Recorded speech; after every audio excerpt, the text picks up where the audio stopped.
for this seminar on infrastructure financing in Nepal. The main objective, which we have already shared with our two panelists, discuss the status of infrastructure funding pattern and trend in Nepal, discuss the current status of dependence regarding infrastructure funding, discuss the current gap between the funding for development needs and domestic revenue sources, current level of national debt and debt servicing, and finally discuss the potentiality of debt trap. We have a two prominent speaker. On the left side, the former secretary, Mr. Lal Shankar Ghimire, to whom I know since a long time, and about him there is a one said by his senior, former chief secretary and the former foreign and home minister, who was my good friend, but we lost him. He said one of the best officials in Ministry of Finance about Lal Shankar. He told me. So Lal Shankar ji is a former secretary of Ministry of Finance of Nepal. He served at the Foreign Aid Division for such a long time. Between 2018 to 20, he served as the economic advisor to the Prime Minister. He also worked in the National Planning Commission Secretariat in the capacity of a Joint Secretary and Chief of the Economic Management Division. As for my information, he is the one person who started this MCC negotiation from the very beginning. He has been involved in many national and international, bilateral and multilateral negotiations from the Ministry of Finance. He has been the part of several delegations of the different prime ministers to the China, to the India, to the USA and different countries. So he has been involved in Nepal's negotiating and the financing of the infrastructure and everything. That is why we have requested him. Thank you, Mr. Ghimire, to accept our invitation to be here. We have the second speaker, Mr. Saumitra Neupane, a young and very energetic political economist, specializing in the analysis of policies, institutions, and markets of the water energy resources. He is currently leading PEI, where he is responsible for designing, supervising, and leading projects in thematic areas of institution. His current engagement include, among other things, infrastructure governance, sustainability, and political settlement. I met Mr. Neupane just 2-3 months back, I think so. We have met, and he was presenting about the infrastructure, finance, corruption, and all. So it attracts our attention too. And thank you, Mr. Neupane. Thank you. So to begin with, I would like to request Secretary Mr. Lal Shankar Ghimire to present his brief presentation. I have 3 questions to each of the panelists and presenting all the current status and sustainability of infrastructure financing in Nepal, gap on infrastructure financing, and implementation of foreign financing in infrastructure projects, foreign debt, debt servicing for the infrastructure financing. Thank you very much. Please. Thank you.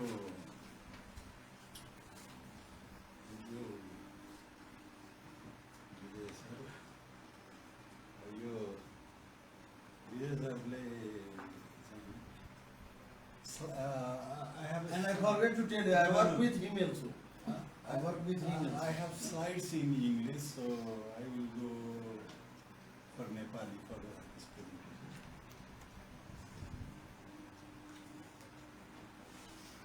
यो विजय सरले वास्तवमा कहिले पनि कस्तो हुन्छ भने cinema मान्छे खराब हुन्छ कि फर्काएर बोलाउनु भयो। म चाहिँ आफ्टर रिटायरमेन्ट चाहिँ टेक्निकल थिएँ, गभर्मेन्टले अब तिम्रो युटिलिटी सकियो घर बस भनेको, त्यही भएर म वास्तवमा त्यति छैन बाहिर होइन, तर चाहिँ बलजफ्ती होइन कहिले जानेर हुनसक्छ चाहिँ बोल्नुपर्छ भन्नुभयो होइन। हिजो बेलुकासम्म पनि कचकच गरिरहेको थिएँ होइन, सुन्दै नसुने जस्तो लाग्यो। अब दाइको बेलदाइको र उहाँको घर नजिकै पर्छ, यसो कुरा नआउँदा ढुङ्गाले हान्नुलाई पनि भनेर चाहिँ म आएको होइन। अल द्याट सेड म त्यही लाइनमा डाक्टर विजयले भन्नुभएकै लाइनमा कोसिस गर्छु होइन। तर अब फेरि कस्तो छ भने प्रोसेस इन द सेन्स एउटा त म अब 1 वर्ष जति भयो गभर्मेन्टबाट अलिक टाढा छु, त्यस कारण यो बिचको डेभलपमेन्ट गर्न सक्छ। तै पनि यो मैले गर्ने भन्दा पनि यो सेयरिङ गरौँ भन्ने हिसाबले मैले केही स्लाइडहरू बनाएको छु होइन। त्यस कारण यही हो भन्ने होइन, बरु चाहिँ मलाई करेक्सन गरिदिनु भएको हुन्छ। र डक्टर विजयले भन्नुभएको 3-4वटा पोइन्टको हिसाबमा चाहिँ म अलिकति जान्छु, अनि 15-20 मिनट त्यो गरौँ हुन्छ, अनि त्यसपछि डिस्कसन गरौँला होइन। कति कुरा यहाँहरूलाई पनि थाहा होला, मलाई चाहिँ गर्नुभयो। अब यो इन्फ्रास्ट्रक्चर है, अब यो डेफिनेसनतिरबाट हेरौँ, अलिअलि पढ्छु पनि मतलब एडमिनिस्ट्रेटर भन्दा अलिकति आफूलाई भित्रभित्रै एकाडेमिसियन जस्तो प्रोफेसनल जस्तो लाग्छ मलाई। अब यो ठ्याक्कै कहीँ पनि भेटेको छैन मैले इन्फ्रास्ट्रक्चरको परिभाषा होइन। ग्लोबल्ली पनि कहीँ भेटिँदैन, कुनै टेक्स्ट बुकमा पनि भेटिँदैन होइन। अनि स्ट्यान्डर्ड डेफिनेसन त झन् छँदै छैन। नेपालमा भन्नुहुन्छ भनेदेखि चाहिँ अब यहाँहरू कसैलाई थाहा छ भने मलाई भनिदिनु होला। तर म आफैले भन्दाखेरि चाहिँ डेफिनेसन छैन, कहीँ पनि गरेको छैन डेफिनेसन। जस्तो हुन्छ नि अब मन्त्रालय भनेको के, एजेन्सी भनेको के भनेर कति ठाउँमा डिफाइन गरिरहेको पनि हुन्छ, परिवार भनेको के, तर इन्फ्रास्ट्रक्चर भनेर चाहिँ डिफाइन गरेको चाहिँ कुनै पनि अफिसियल दस्तावेज छैन। अहिले आउँछु म अलिकति लुजली ग्रुपिङ गरेको सम्म छ होइन, डिफाइन गरेको चाहिँ छैन। त्यो यस्तो बिचमा चाहिँ म आफैले चाहिँ एउटा यो कसरी डिफाइन गरेको बेस होला जस्तो लाग्छ भनेदेखि anything that supports to other is infrastructure. जस्तै इलेक्ट्रिसिटीले हामीलाई सपोर्ट गरिदिइरहेको छ, त्यो चाहिँ इन्फ्रास्ट्रक्चर हुनसक्छ। स्कुल बनाइयो भनेदेखि त्यो विद्यार्थीहरूले पढ्न जान पाउँछ, त्यो सपोर्ट गरेको भयो होइन। हस्पिटल भयो भनेदेखि त्यहाँ तपाईँको बिरामीहरू जान पाउँछ, डाक्टरहरूले जान पाउँछ। त्यस्तै कनाल भयो भनेदेखि पानीले चाहिँ एग्रिकल्चरलाई सपोर्ट गर्छ होला। रोड भयो भने ब्रिजले ट्रान्सपोर्ट आदिलाई चाहिँ सपोर्ट गर्छ होला। त्यो हिसाबले चाहिँ यो भन्नुभन्दा पनि anything that supports to other is infrastructure भनेर गयो भनेदेखि अलिकति हामी चाहिँ ऱ्यासनल हुन्छौँ कि जस्तो लाग्छ होइन।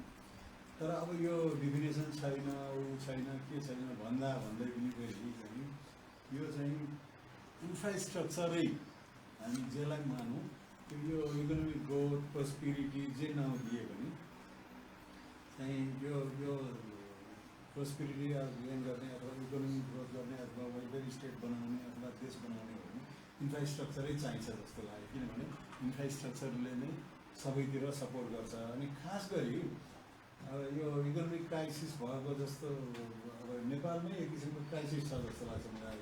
यस्तो बेलामा त झन् इन्फ्रास्ट्रक्चरको चाहिँ एकदमै चाहिँ महत्त्व छ जस्तो लाग्छ होइन। र झन् अब यस्तो ठाउँमा यो यस्तो ग्यादरिङमा चाहिँ के झन् यो इन्फ्रास्ट्रक्चरको बारेमा कुरा गर्न चाहिँ मलाई लाग्छ ठ्याक्कै कहाँ नभए पनि आई गेस हरेक सेक्टरबाट यहाँ चाहिँ मान्छेहरू हुन्छ, त्यो चाहिँ इम्पोर्टेन्ट छ जस्तो लाग्छ मलाई। त्यस कारण संक्षेपमा के हो भनेदेखि मैले चाहिँ इन्फ्रास्ट्रक्चरको डेफिनेसन ठ्याक्कै भेटेको छैन सर। तर यो जरुरी पनि छ, खास गरी इकोनोमिक ग्रोथ प्रोस्पेरिटीको कुरा गर्ने हो भने।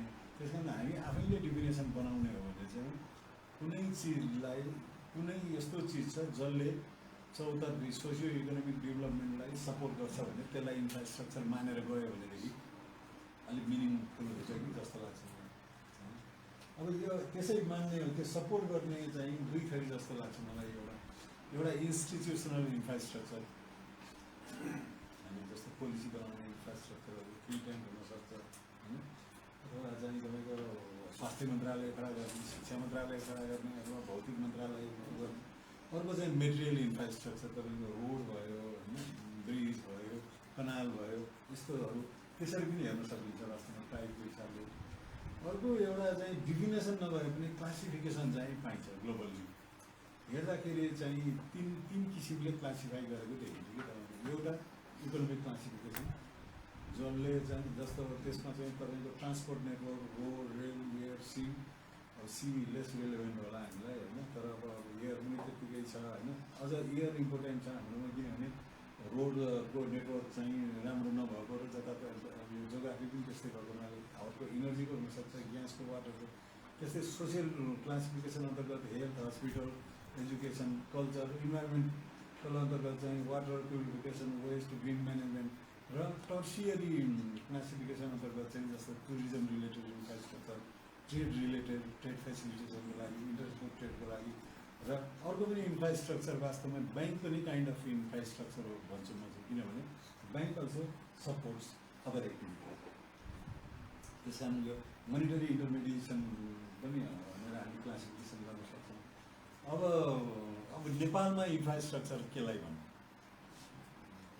अब मैले देख्दा चाहिँ अघि नै मैले भने काहीँ कुनै डकुमेन्टमा दस्तावेजमा होइन चाहिँ गफ गरेको छैन, कुरा गर्छौँ हामी। कहिले इन्फ्रास्ट्रक्चर भन्छौँ, बिजुलीको मात्रै कुरा गरिरहेको हुन्छौँ, कहिले सडकको भनिरहेको हुन्छौँ।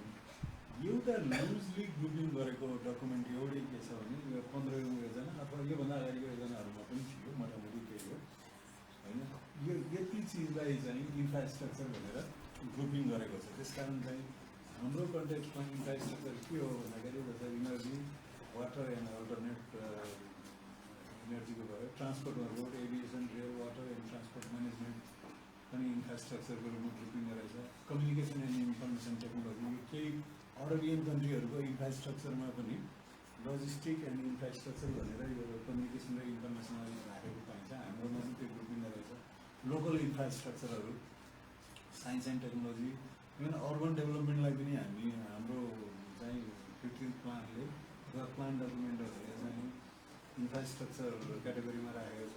त्यसैले त्यो रुरल डेभलपमेन्टको सबै एक्टिभिटीलाई इन्फ्रास्ट्रक्चरमा राखिएको छ। हाउसिङ, सेटलमेन्ट डेभलपमेन्टहरू, बिल्डिङ कन्स्ट्रक्सन, रिकन्स्ट्रक्सन, यो चाहिँ अब डिफिनेसन बनाउन चाहिँ गाह्रो छ, तर यो चिजहरू चाहिँ इन्फ्रास्ट्रक्चरमा राखिएको छ। त्यस कारण मैले जति कुरा गर्छु योभन्दा पछाडि चाहिँ यो पेरिफेरीमा कुरा गर्छु।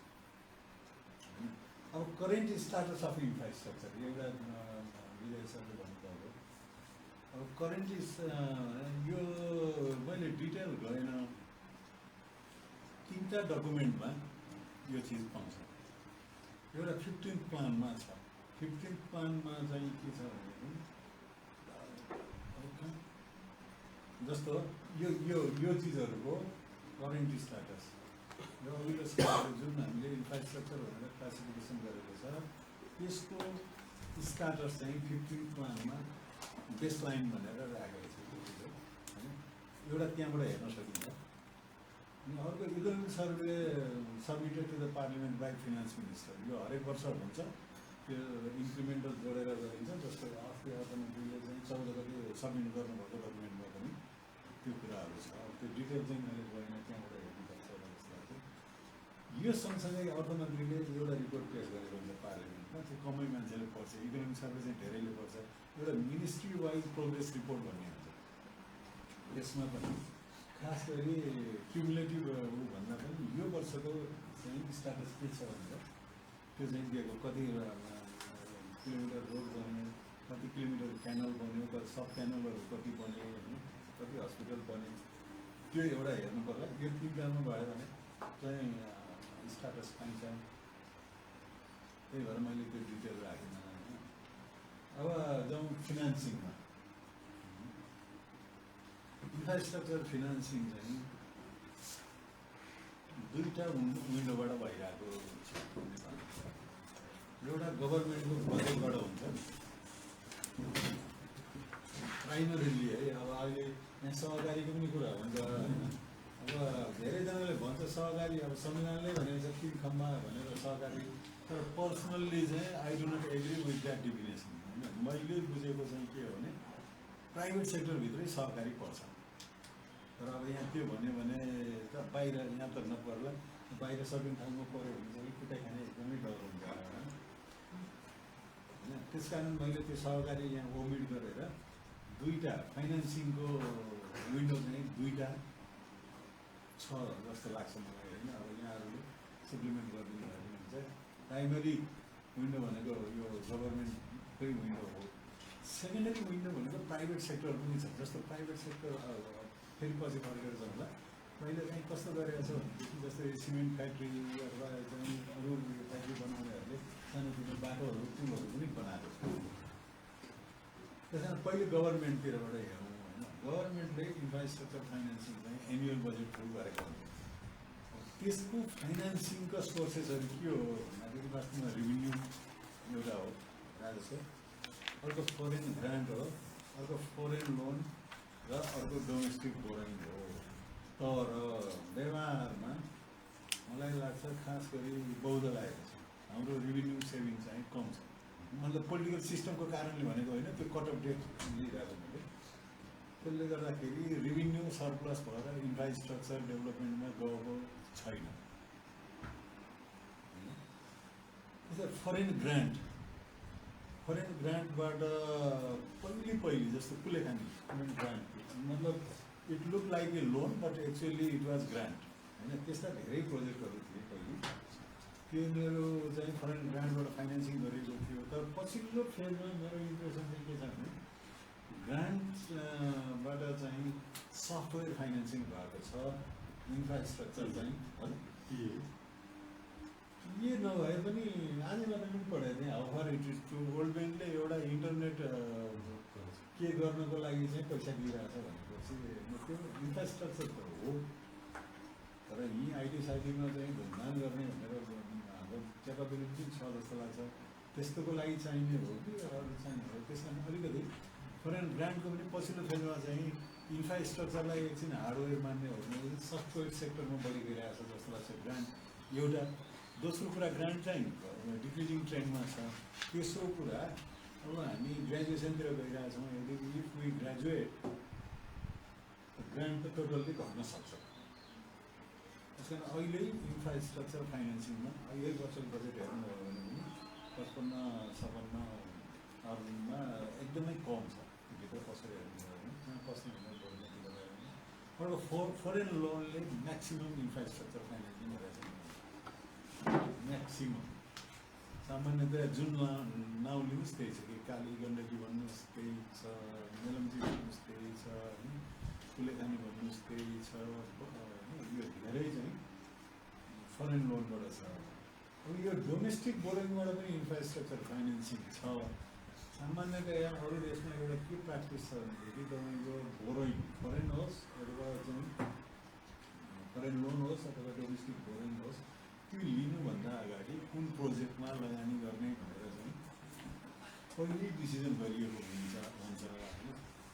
र अनि एउटा फर्मुला चाहिँ के लगाएको हुन्छ सामान्यतया अरू देशले भनेदेखि तपाईँ चाहिँ लोन युज गर्नुहुन्छ भनेदेखि फाइनेन्सियल रिटर्न चाहिँ हाई भएका प्रोजेक्टहरूमा लगानी गर्नु भन्नुहुन्छ। एउटा त यो इम्पोर्ट सब्स्टिट्युट गर्न सकोस्, अर्को फाइनेन्सियल रिटर्न चाहिँ तपाईँको कस्ट अफ क्यापिटलभन्दा बढी होस् भनेर फरेन लोनसम्म हामीले मोटामोटी हेर्ने गरेको छ। तर त्यो पनि हेर्दाखेरि कुनै बेलामा मेलम्ची प्रोजेक्टको चाहिँ प्रोजेक्ट एप्रोजल हुँदाखेरि 12-13% national economic rate of return थियो भने 17% फाइनेन्सियल रेट अफ रिटर्न थियो। अब 2000 मा सकिनु पर्ने प्रोजेक्ट 2007 मा पनि नसकिएको हुनाले त्यो रिटर्नको त कुनै अर्थै छैन। मलाई लाग्छ नेगेटिभ उसमा गइसक्यो। डोमेस्टिक बोरोइङको चाहिँ यो आजसम्म कसैले गरेन। डोमेस्टिक बोरोइङ जस्तो यो वर्ष पनि 256 अर्ब लिने भनेको छ होइन। तर त्यो कहाँ फाइनेन्सिङ गर्ने भन्ने चाहिँ हामीसँग छैन, प्रोजेक्ट आइडेन्टिफाई छैन। तर अब एजोम होइन, अब यो बोरोइङ चाहिँ डेभलपमेन्ट एक्सपेन्डिचरमा जाँदा डेभलपमेन्ट एक्सपेन्डिचर भनेको प्रोक्सी टु इन्फ्रास्ट्रक्चर डेभलपमेन्ट हो भने यो गभर्मेन्टको उल्टोबाट फाइनेन्सिङ हुने चाहिँ यो भयो। अब अर्को प्राइभेट सेक्टरबाट मलाई लाग्छ सहकारीको नोमिनल छ। यदि सहकारीलाई छुट्टै सेक्टर मान्ने हो भने कानुन पुलपुलेसा बाहेक अरू छैन होला जस्तो लाग्छ। प्राइभेट सेक्टरबाट दुईवटा विन्डोबाट आइरहेको हुन्छ। एउटा एफडिआईबाट आइरहेको हुन्छ, अर्को अब अथवा चाहिँ पोर्टफोलियो इन्भेस्टमेन्ट भनेर आइरहेको हुन्छ। अर्को डोमेस्टिक इन्भेस्टरले पनि अघि मैले भने कहीँ यो सिमेन्ट उद्योगहरूले आफ्नै बाटो बनाएको छ होइन, कहीँ चाहिँ अब यो विद्युतहरू बनाइरहेको छ है, धेरै जस्तो विद्युतहरू बनाइरहेको छ। त्यो विन्डोबाट पनि फाइनेन्सिङ भइरहेको छ। यो कति चित्त नबुझेको क्लियर नभएको होला, पछि गर्ने एनी टाइम रोकिदिनु भयो चाहिँ हुन्छ होइन। अब इन्फ्रास्ट्रक्चर ग्याप इन फाइनेन्सिङ पहिलो कुरा मैले थाहा पाएसम्म गभर्मेन्टको स्टडिज छैन।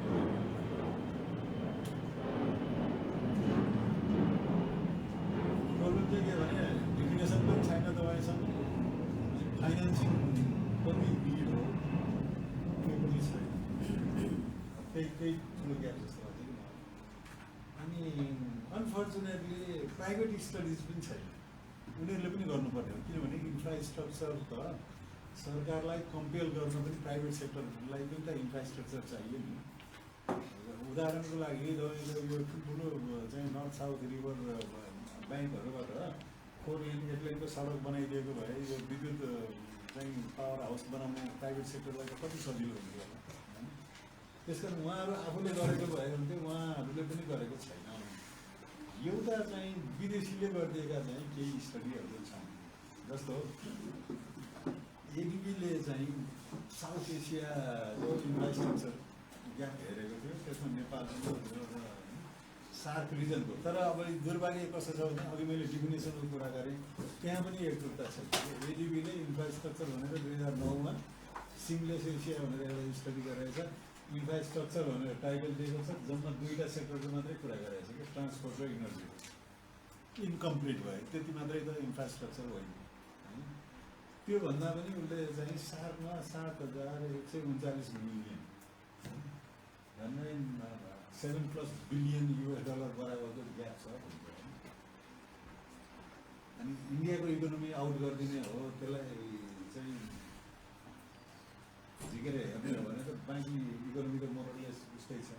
हार्डी इन्डियाको मानिलिउँ भने पनि झन्डै 3-4 बिलियन चाहिँ ग्याप देखियो भनेपछि नेपालको ग्याप पनि मोटामोटी क्यालकुलेसन गर्न सकिन्छ। त्यसै गरी 2017मा एउटा स्टडी गरेको छ एसिया वाइड डेभलपिङ कन्ट्रीहरूको भनेर चाहिँ 1.5 ट्रिलियन चाहिँ एन्युअली चाहिन्छ र 2030सम्म चाहिँ 22.6 ट्रिलियन पुर्याउनुपर्छ भनेर। यति ग्याप छ, यो पनि ग्यापै देखाइरहेको छ। त्यस्तै अर्को चाहिँ एडिबीले 2019को अर्को स्टडी छ, मिनिमम पनि जिडिपीको 5% चाहिँ ग्याप छ, कम्तीमा त्यति लगानी गर्नुपर्छ भन्ने। नेपालकै केसमा पनि यो चाहिँ पेरिनियल ग्याप छ नेपालको। त्यसै गरी वर्ल्ड ब्याङ्कले पनि के भन्छ भनेदेखि 10 देखि 15% चाहिँ ग्याप छ है नेपालको भनेको छ। अब यो एउटा 2 वर्ष अगाडितिर 2-2.5 वर्ष अगाडि सिएनआईले एउटा प्रोग्राम गरेको थियो कारागारमा। आइआइडिएसले चाहिँ एउटा सपोर्टिङ स्टडी गरिरहेको थियो। अब त्यहाँ फेरि अब डिफिनेसन प्रब्लम छ क्या, कति लाग्छ भनेर हेर्नलाई। अब त्यो आइआइडिएसले चाहिँ कसरी डिफाइन गरिदियो इन्फ्रास्ट्रक्चरलाई भने energy, transport, water, sanitation, urban development, यही 5वटा मात्रै हेरिदियो। जबकि अघि हामीले चाहिँ ग्लोबल क्लासिफिकेसन हेर्दाखेरि इकोनोमिक, सोसियल र टर्सियरी क्लासिफिकेसन पनि देखियो होइन। त्यसले गर्दा अब यसलाई पनि कति कम्प्लिट कति इन्कम्प्लिट मान्ने होइन। अब यो अनि यिनीहरूले चाहिँ कसो भने यो ग्रोथसँग रिलेसन गरेर हेरेको छ कि यदि 10% ग्रोथ एचिभ गर्ने हो भने चाहिँ 9.23 बिलियन 9+ बिलियन US डलर चाहिँ एन्युअली नेपालले इन्भेस्ट गर्नुपर्छ भनेर। त्यसै गरी 7.5% चाहिँ ग्रोथ गर्ने हो भने नियरली 9 बिलियन नै भनेको छ। 5% पनि चित्त गर्ने हो भने 8 to 14% चाहिन्छ भनेर यो क्लियरली ग्याप छ। अनि अर्को चाहिँ अर्को ग्याप एउटा के हेरेको छ भने ती चाहिँ 19 देखि 2030सम्म चाहिँ इनर्जीको ग्याप चाहिँ 19 बिलियनसम्म भनेर देखाएको छ। ट्रान्सपोर्टको चाहिँ 49 बिलियन भनेर देखाइरहेको छ होइन। त्यसै गरी वाटर एन्ड सेनिटेसनमा पनि त्यो ग्याप छ होइन। अब अरू स्टडी चाहिँ मैले चाहिँ खासै थाहा पाएको छैन, यहाँहरूको नोटिसमा छ भने म पनि अपडेट हुन्छ। अनि यसले के देखाउँछ भने देयर इज ह्युज ग्याप। अझ पोलिटिकल टाइपको नारा सुन्दाखेरि अहिले पनि मलाई लाग्छ कि 8% कति ग्रोथ गर्ने भनेको छ होइन। अब यो 7-8% भन्दा तल त हामीले टार्गेटै राख्ने गरेको छैन, पुग्दैन त्यो अलगै कुरा होइन। मैले चाहिँ जिडिपी चाहिँ 2021-22 देखि चाहिँ कम्पेयर गर्न सुरु गरेको रहेछ कि कति अहिले हेरेको बेस इयर चेन्ज गरेको अवस्थामा बाहेक 6.5% भन्दा माथि चाहिँ कहिल्यै पनि ग्रोथ भएको छैन। तर 7-8% भन्दा तल चाहिँ काङ्ग्रेस, कम्युनिस्ट, संयुक्त, इन्डिपेन्डेन्ट जुन अर्थमन्त्री आए पनि 7-8% भन्दा तल चाहिँ राखेको छैन। यदि 8% चाहिँ ग्रोथ गर्ने हो भने यही 3टा सेक्टरको मात्रै 10% ग्रोथ गर्ने, डबल डिजिटको कहिले काहीँ कुरा आउँछ भनेपछि त 3टा सेक्टरमा मात्रै यो सिएनआईले भनेको आइआइडिएफले गरेको 4वटा सेक्टरमा मात्रै गर्दा पनि बिलियन डलर ग्याप छ भनेपछि यसले मेसेज के दिन्छ? सबै यो वर्ल्ड ब्याङ्कको स्टडी, एडिबीको स्टडी र सिएनआईको स्टडी, आइआइडिएफको स्टडी र हाम्रो आफ्नो पर्सनल यसो बाहिर निस्किरहेको पर्सनल पर्सेप्सनले पनि ठुलो ग्याप चाहिँ देखिन्छ। अर्को एउटा डाक्टर विजयले मलाई दिनुभएको पोइन्ट चाहिँ के थियो भनेदेखि फरेन फिनान्सिङ। अब त्यो कुरा त मैले पनि अघि भने वास्तवमा मोस्टली इन्फ्रास्ट्रक्चर डिफिनेसन जे माने पनि, ग्रुपिङ जे माने पनि, टाइप्स जे माने पनि बेसिकली फरेन फाइनेन्सिङ छ। फरेन फाइनेन्सिङमा पनि अफिसियल फाइनेन्सिङ बढी छ होइन। अहिले पछिल्लो टाइममा गएर फरेन इन्भेस्टमेन्ट अरूहरू यिनीहरू होइन आइरहेको छन् र यो अफिसियल लोनै छ होइन। त्यसले गर्दाखेरि अब यसको इम्प्लिकेसन के छ भन्दाखेरि पहिलो कुरा चाहिँ फरेन एक्सचेन्ज लस छ। सबभन्दा मेलब्जीकै एक्जाम्पल लिउँ मैले होइन, सायद मैले दोकानमा सेयर गरेको थिएँ थिएन। When we contracted money from ADB and other donors in 2002, exchange rate was 73. अब आज भन्छ 125 भयो। आज 126 यो चाहिँ ठुलो लस छ क्या। कति लस छ कल्पनै गर्नु फरेन फाइनेन्सिङको। अर्को चाहिँ आर्टिफिसियल्ली तपाईँको करेन्सी चाहिँ पुल चाहिँ बढाइदिन्छ अनि हाम्रो करेन्सी चाहिँ एप्रिसिएसन डिप्रिसिएसनको चक्करमा परिरहेको हुन्छ। अर्को चाहिँ इम्प्लिकेसन के छ भने इन्ट्रेस्ट रेट ब्याज तिर्नु पऱ्यो तपाईँले, रिपेमेन्ट पिरियड होइन। खास गरी पछिल्लो फेजमा बाइलेटरल लोनहरूको रिपेमेन्ट पिरियड चाहिँ सर्ट छ। चिनको, इन्डियाको, अझ इन्डियाको भन्दा चिनको अलिक सर्ट छ जस्तो लाग्छ। इन्ट्रेस्ट रेट पनि एडिबी वर्ल्ड ब्याङ्कको टेक्निकल्ली सस्तो छ लोनहरू,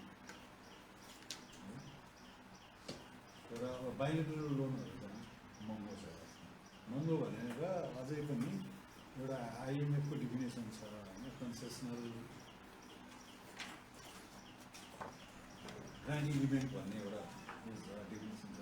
त्योभित्र हेर्दा त टेक्निकल्ली हामी अहिले पनि कन्सेसनल लोनमै छौँ, तर रियलमा हेर्दाखेरि तपाईँको यो एक्सचेन्ज लसहरू, इन्ट्रेस्ट रेटहरू यी कन्सिडर गर्नुभयो भने वास्तवमा इन्ट्रेस्ट रेट चाहिँ बाइलेटरल लोनको इन्डिया, चाइना होइन, इभन जापानकै पनि अलिकति एक्सपेन्सिभ छ। जापानको एउटै किचन के छ भने अहिलेसम्मको हिस्ट्री हेर्दाखेरि उदयपुर बनाउँदा गरी होस् र प्लेटाइन बनाउँदा गरी हो होइन, तिनीहरूले चाहिँ कन्भर्ट गरिदिइरहेको छ ग्रान्डमा। तर ग्रान्डमा कन्भर्ट गर्दाको प्रब्लम चाहिँ अब एउटा के हुन्छ भने यहाँ तल पनि राखेको छ कि ग्रान्ड भनेर हामी दङ्ग पर्छौँ, तर ग्रान्ड चाहिँ एउटा एक्सपोर्ट स्ट्राटेजी पनि हो। त्यस कारण चाहिँ तपाईँलाई चाहिने क्यापासिटीभन्दा बढीको र हाइली सोफिस्टिकेटेड चाहिँ इक्विपमेन्टहरू चाहिँ यहाँ पठाइदिएको हुन्छ।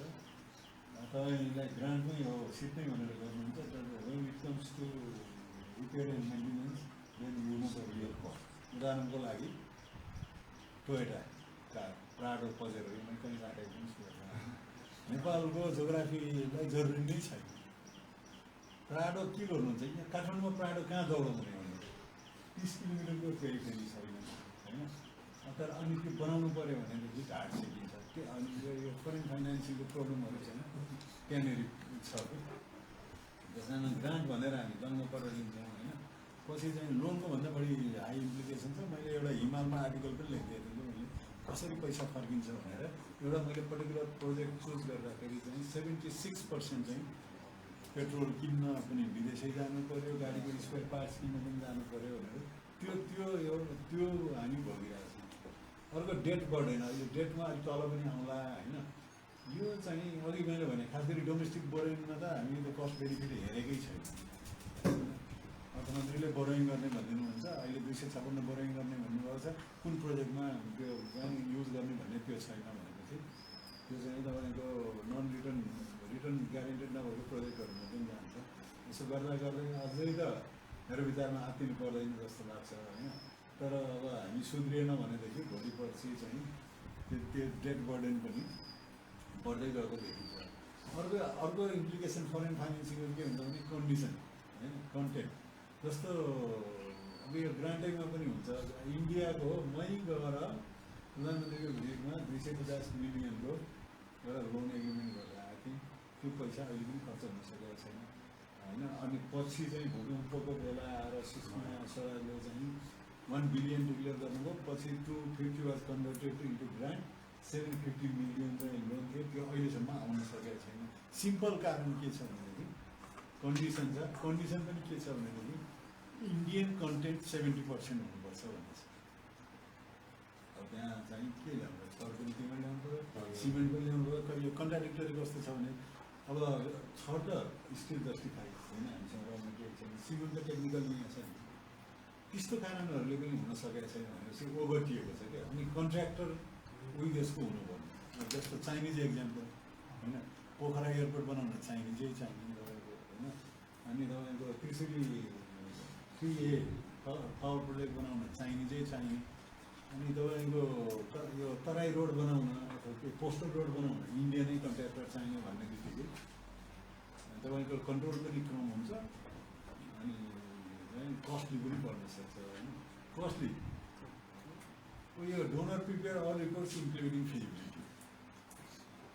यो अर्को एउटा सेयर गरिदिनु है, म एडिबीमा थिएँ, मेलम्चीमा भट्टाभट डोनरहरूले चाहिँ हात झिके कि होइन, नर्वेले हात झिक्ने, जर्मनीले हात झिक्ने के रहेछ चक्कर भनेर बुझ्दै गएर अब त्यहाँ सानो देशको बोर्डको रिप्रेजेन्टेटिभ थिएँ म होइन, कुरा गर्न नपाउने। तर ठुलो देशले चाहिँ शानदारसँग सल्लाह गर्नुहुन्छ के बोर्ड एप्रुभल गर्नु भनेर 500 मिलियनभन्दा माथिको प्रोजेक्ट अहिले सायद बिलियन पुग्यो होला। कुन देशले कन्सल्टेन्सी दिने, कुन देशले इक्विपमेन्ट सप्लाई गर्ने, कुन देशको ठेकेदारले काम गर्नु, त्यो चाहिँ तपाईँको। अनि अब हामी चाहिँ प्रोजेक्ट डकुमेन्ट आफू बनाउँदैनौँ, सिरियसली लाग्दैनौँ भनेपछि जम्मै उनीहरूले गरिदिने भएपछि you can guess the cost or you can guess the implication of foreign financing in infrastructure.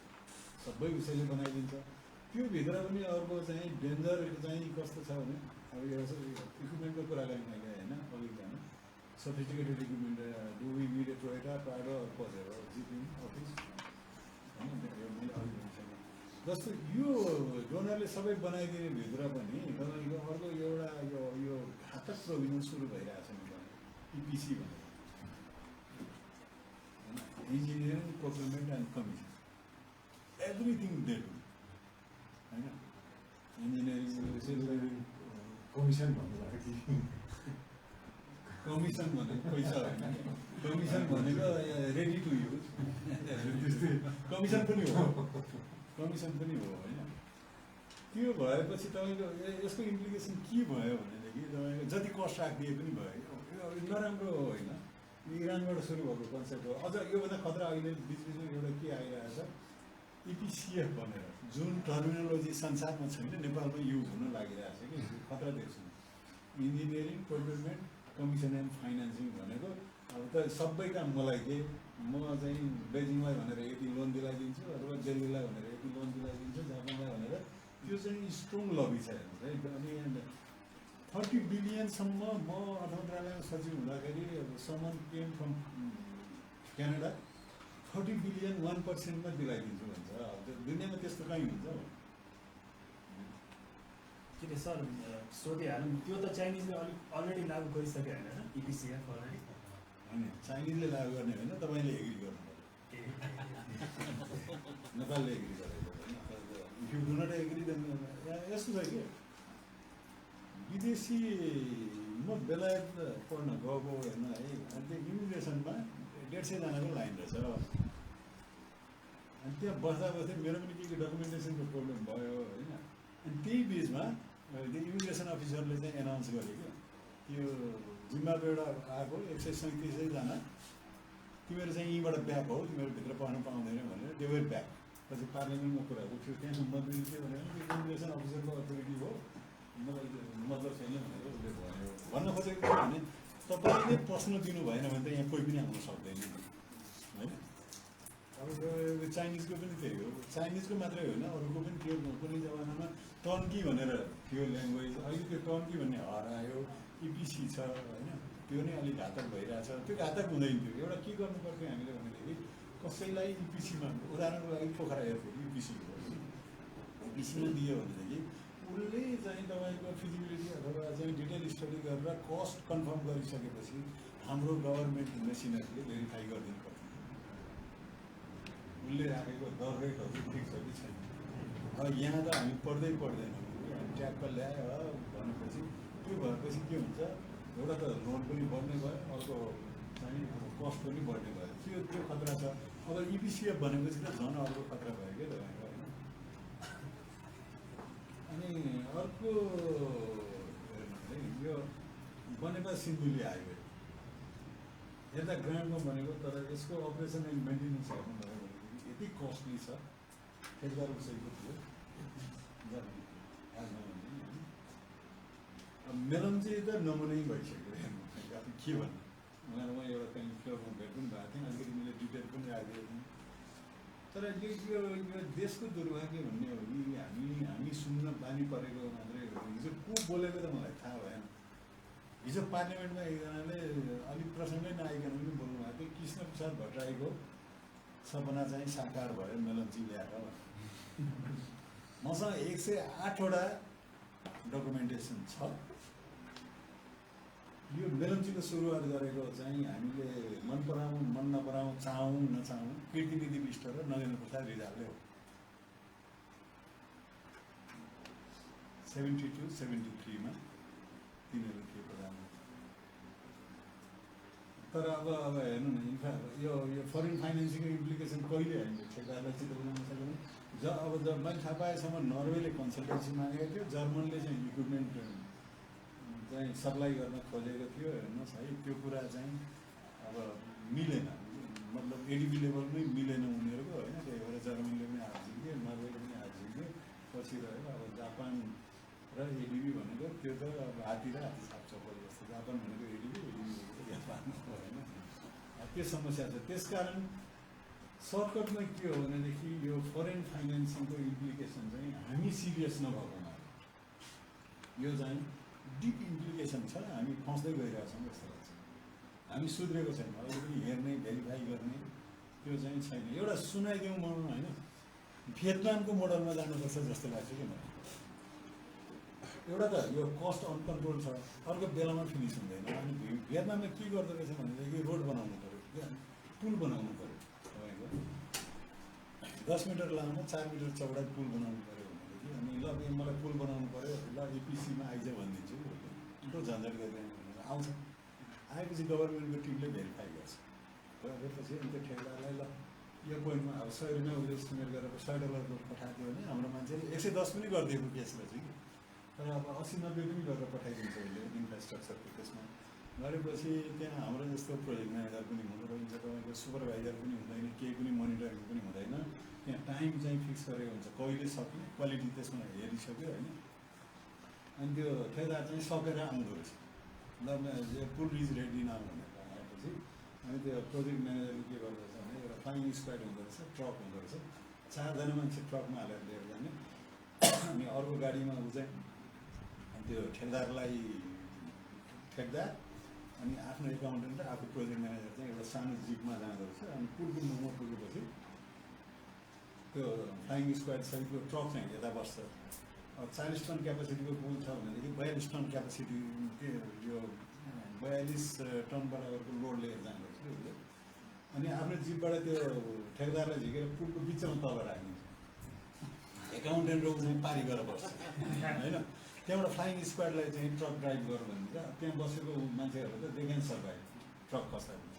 अनि त्यो अब पुल चाहिँ बिचबाट खसेर खिच्यो ठेकदार भनेदेखि नो निड टु पे, होइन भनेदेखि तपाईँको पारी पुग्ने बित्तिकै इमिडिएटली देन एन्ड देयर बिना कमिसन चाहिँ उसले चट्ट चेक दिएर पठाइदिनु रहेछ होइन। त्यो लेभलको कमिटमेन्ट अथवा चाहिँ गभर्मेन्टको एक्टिभनेस छ। अब त्यो अनफर्चुनेटली त्यो छैन नेपालमा। त्यस कारण फरेन फाइनेन्सिङको इम्प्लिकेसन चाहिँ हाई छ। हाई इन द सेन्स चाहिँ तपाईँको क्वालिटीमा पनि प्रब्लम देखिएको छ कि एडिबीलाई थाहा थिएन चाहिँ यो चाहिँ तपाईँ सिन्धुपाल्चोकको टोपोग्राफी चाहिँ खराब छ भनेर थाहा थिएन होइन, कस्ट बढी कति पर्छ होइन, एउटा त्यो प्रब्लम छ भने अर्को अब इन्डाइरेक्ट त अब यो फरेन एक्सचेन्ज लस भन्नु मेलम्ची कम्प्लेन हुँदाखेरि मलाई लाग्छ अहिले पनि हाम्रो आर्टिफिसियली सप्रेस एक्सचेन्ज रेट छ है। त्यो गर्ने हो भने त हामी मेलम्ची कम्प्लेन हुँदा त 200 पुग्छ जस्तो लाग्छ कि मलाई कत्रो लस। त्यसमा यो सिरियस इम्प्लिकेसन छ। अब infrastructure budget of current fiscal year डिफिनेसनकै प्रब्लम छ होइन। अघि मैले भनिहालेँ एउटा लुज क्लासिफिकेसन छ हेर्नु है।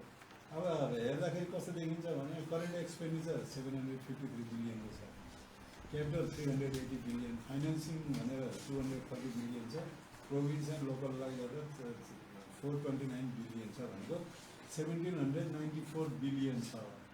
अब कति इन्फ्रास्ट्रक्चरमा गयो होला? एउटा चाहिँ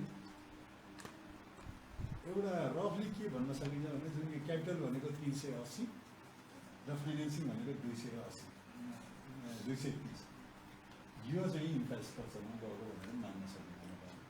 डेभलपमेन्ट एक्सपेन्डिचरलाई चाहिँ इन्फ्रास्ट्रक्चरको प्रोक्सीको रूपमा दिन सकिन्छ होइन। र अर्को एउटा के भनिन्छ भनेदेखि इन्फ्रास्ट्रक्चरको लगानी कति इम्पोर्टेन्ट छ भन्ने कुरा हेर्न चाहिँ 1% इन्फ्रास्ट्रक्चरमा एडिसनल फाइनेन्सिङ गर्नुपर्छ भने 1% चाहिँ ग्रोथ हुन्छ। यो चाहिँ रिसर्चले प्रुभ गरेको हो होइन। अब हेर्नु यहाँ डिफिजिट चाहिँ 490 बिलियन छ। अब deficit as percentage of budget चाहिँ तपाईँको टोटल बोरोइङ नै 27.75% छ। डोमेस्टिक बोरोइङ मात्रै पनि 14.26% छ। यो हाई हो किनभने तपाईँको प्रोजेक्टको चाहिँ रिटर्न कति हुन्छ भनेर तपाईँले नदेखाएसम्म यसरी गरेको बोरोइङ चाहिँ यो चाहिँ अदरवाइज हाई हो। अनि अब डेट सर्भिस र भल्नरेबिलिटी होइन। अब जिडिपी चाहिँ 40 बिलियन हो।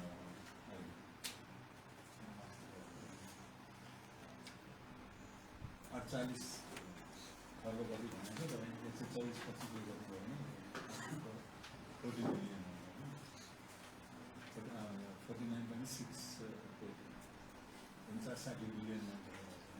अब त्यसमा चाहिँ अब डोमेस्टिक डेट चाहिँ 863 बिलियन छ, फरेन 950 बिलियन छ, टोटल चाहिँ 1848 बिलियन देखिन्छ होइन।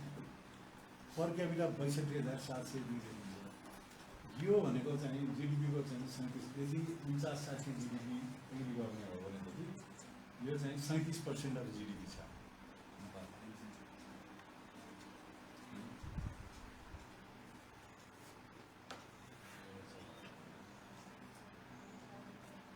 अब यो कति हुनुपर्छ भन्ने पनि डिबेटको विषय छ। म अघि इन्फ्रास्ट्रक्चरको डिफिनेसन नभएपछि छैन भने जस्तै मैले चाहिँ आजसम्म पढ्दा कहीँ पनि भेटेको छैन कि यो चाहिँ यो बोरोइङ कति हुनुपर्छ भनेर कुनै इकोनोमीको टेक्स्ट बुकमा पनि पाइँदैन। तर एउटा यो इयुले चाहिँ एउटा अन्डरस्ट्यान्डिङ बनाएको थियो इयुको लेभलले। त्यो चाहिँ तपाईँको सामान्य बजेट चाहिँ 3% भन्दा बढी डिफिसिट हुनु हुँदैन भनेको छ। अब यहाँ हामी पनि त्यो सुरुमा माने जस्तो गर्थ्यौँ। अब अहिले चाहिँ सरकार चेन्ज भइरहने अनि सबैको एभरेज काङ्ग्रेस कम्युनिस्ट अथवा चाहिँ राइट लेफ्ट मिडल जे भए पनि डिस्ट्रिब्युटिभ नेचरमा गएको हुनाले अब पैसा धान्न छोड्यो। त्यस कारण चाहिँ यो 3% 5% अब अहिले कसैले तर इयुले एउटा मोटामोटी जेन्टलम्यान एग्रिमेन्ट गरेको चाहिँ 3% भन्दा माथि जानु हुँदैन भन्ने छ। बोरोइङ युज गरिरहेको छ। त्यस कारण कुनै बेलामा गएपछि अनसस्टेनेबल हुन चाहिँ बेर लाग्दैन भन्ने मेरो आफ्नो चाहिँ मैले सर्टकटमा यति राखेँ। अब यो के भन्ने के नभन्ने हुँदो रहेछ। त्यस कारण चाहिँ बढी भन्न चाहिँ म यहाँहरूको स्पेसिफिक क्वेसन भयो भने सक्छु होला जस्तो पनि लाग्छ र कोसिस पनि गर्छु। अहिलेलाई बन्द गर्छु। धन्यवाद। धन्यवाद।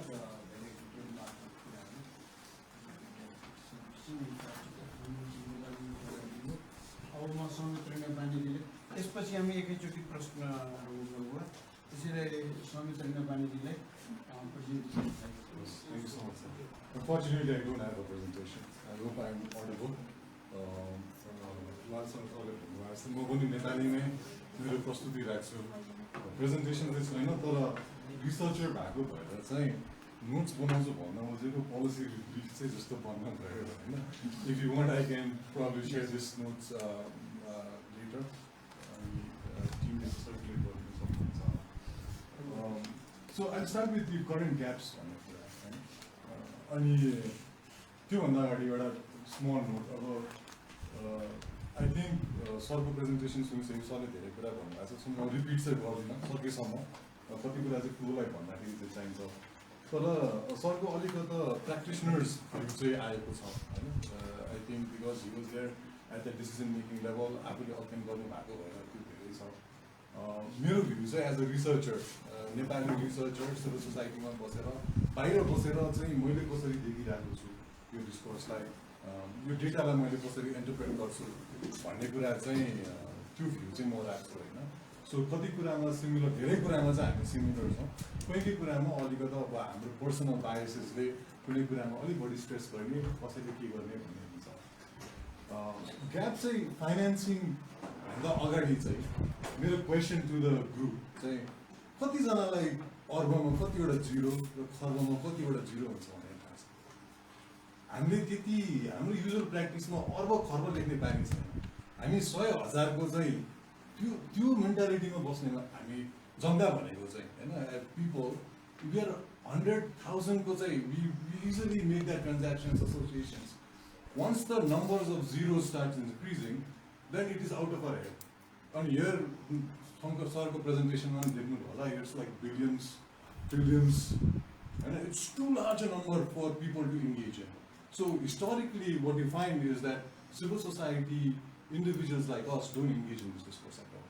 So the gaps are त्यहाँनिरबाट सुरु गर्छ इन्फ्रास्ट्रक्चरको ग्याप भनेको चाहिँ is people like us not engaging in this discourse. So you have the government that is spending money, trillions of dollars, billions of dollars, all of this conversation. You have donors pumping in money, financial institutions pumping in money, but यत्रो ठुलो भोल्युममा transaction हुने कुरामा चाहिँ हामी छैनौँ.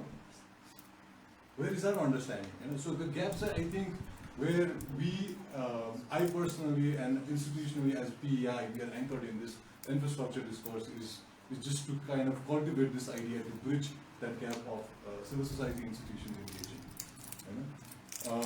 Story-wise, अब billions-trillions-मा corruption-को कुरा आउँछ पत्रिकामा हेऱ्यो भने यो सबै कुराहरू हुन्छ. Sounds so fascinating, होइन? But इन्फ्रास्ट्रक्चरमा अहिले हेर्नुहुन्छ भने you see in social media त्यो प्रोजेक्ट बन्नु हुँदैन यो प्रोजेक्ट बन्नु हुँदैन यो प्रोजेक्ट बनाउनु पर्छ अहिले हाम्रो एयरपोर्टको इस्युजमा आइरहेको छ नि होइन नेपालमा चाहिँ कति रेडियसमा कतिवटा एयरपोर्ट छ त्यहाँ तल तराईमा किन अर्को ठुलो एयरपोर्ट बनाउनु पर्यो people are very charge up होइन बट लेट्स स्टेप ब्याक र इन्फ्रास्ट्रक्चरमा चाहिँ किन फाइनेन्सिङ गर्नुपर्छ इन्फ्रास्ट्रक्चरको महत्त्व के हो होइन how is this kind of contributing to the broader aspirations of the economy, society? They locate गर्नुपर्छ. Answer simple. I think these are things that we know as individuals, as citizens. तर हाम्रो growth story मा चाहिँ यो कहाँ fit हुन्छ होला infrastructure. Why is it more relevant today than it was before? And that is, I think, critical understanding that we all need to build. Where we are today is we are at the cusp of LDC graduation.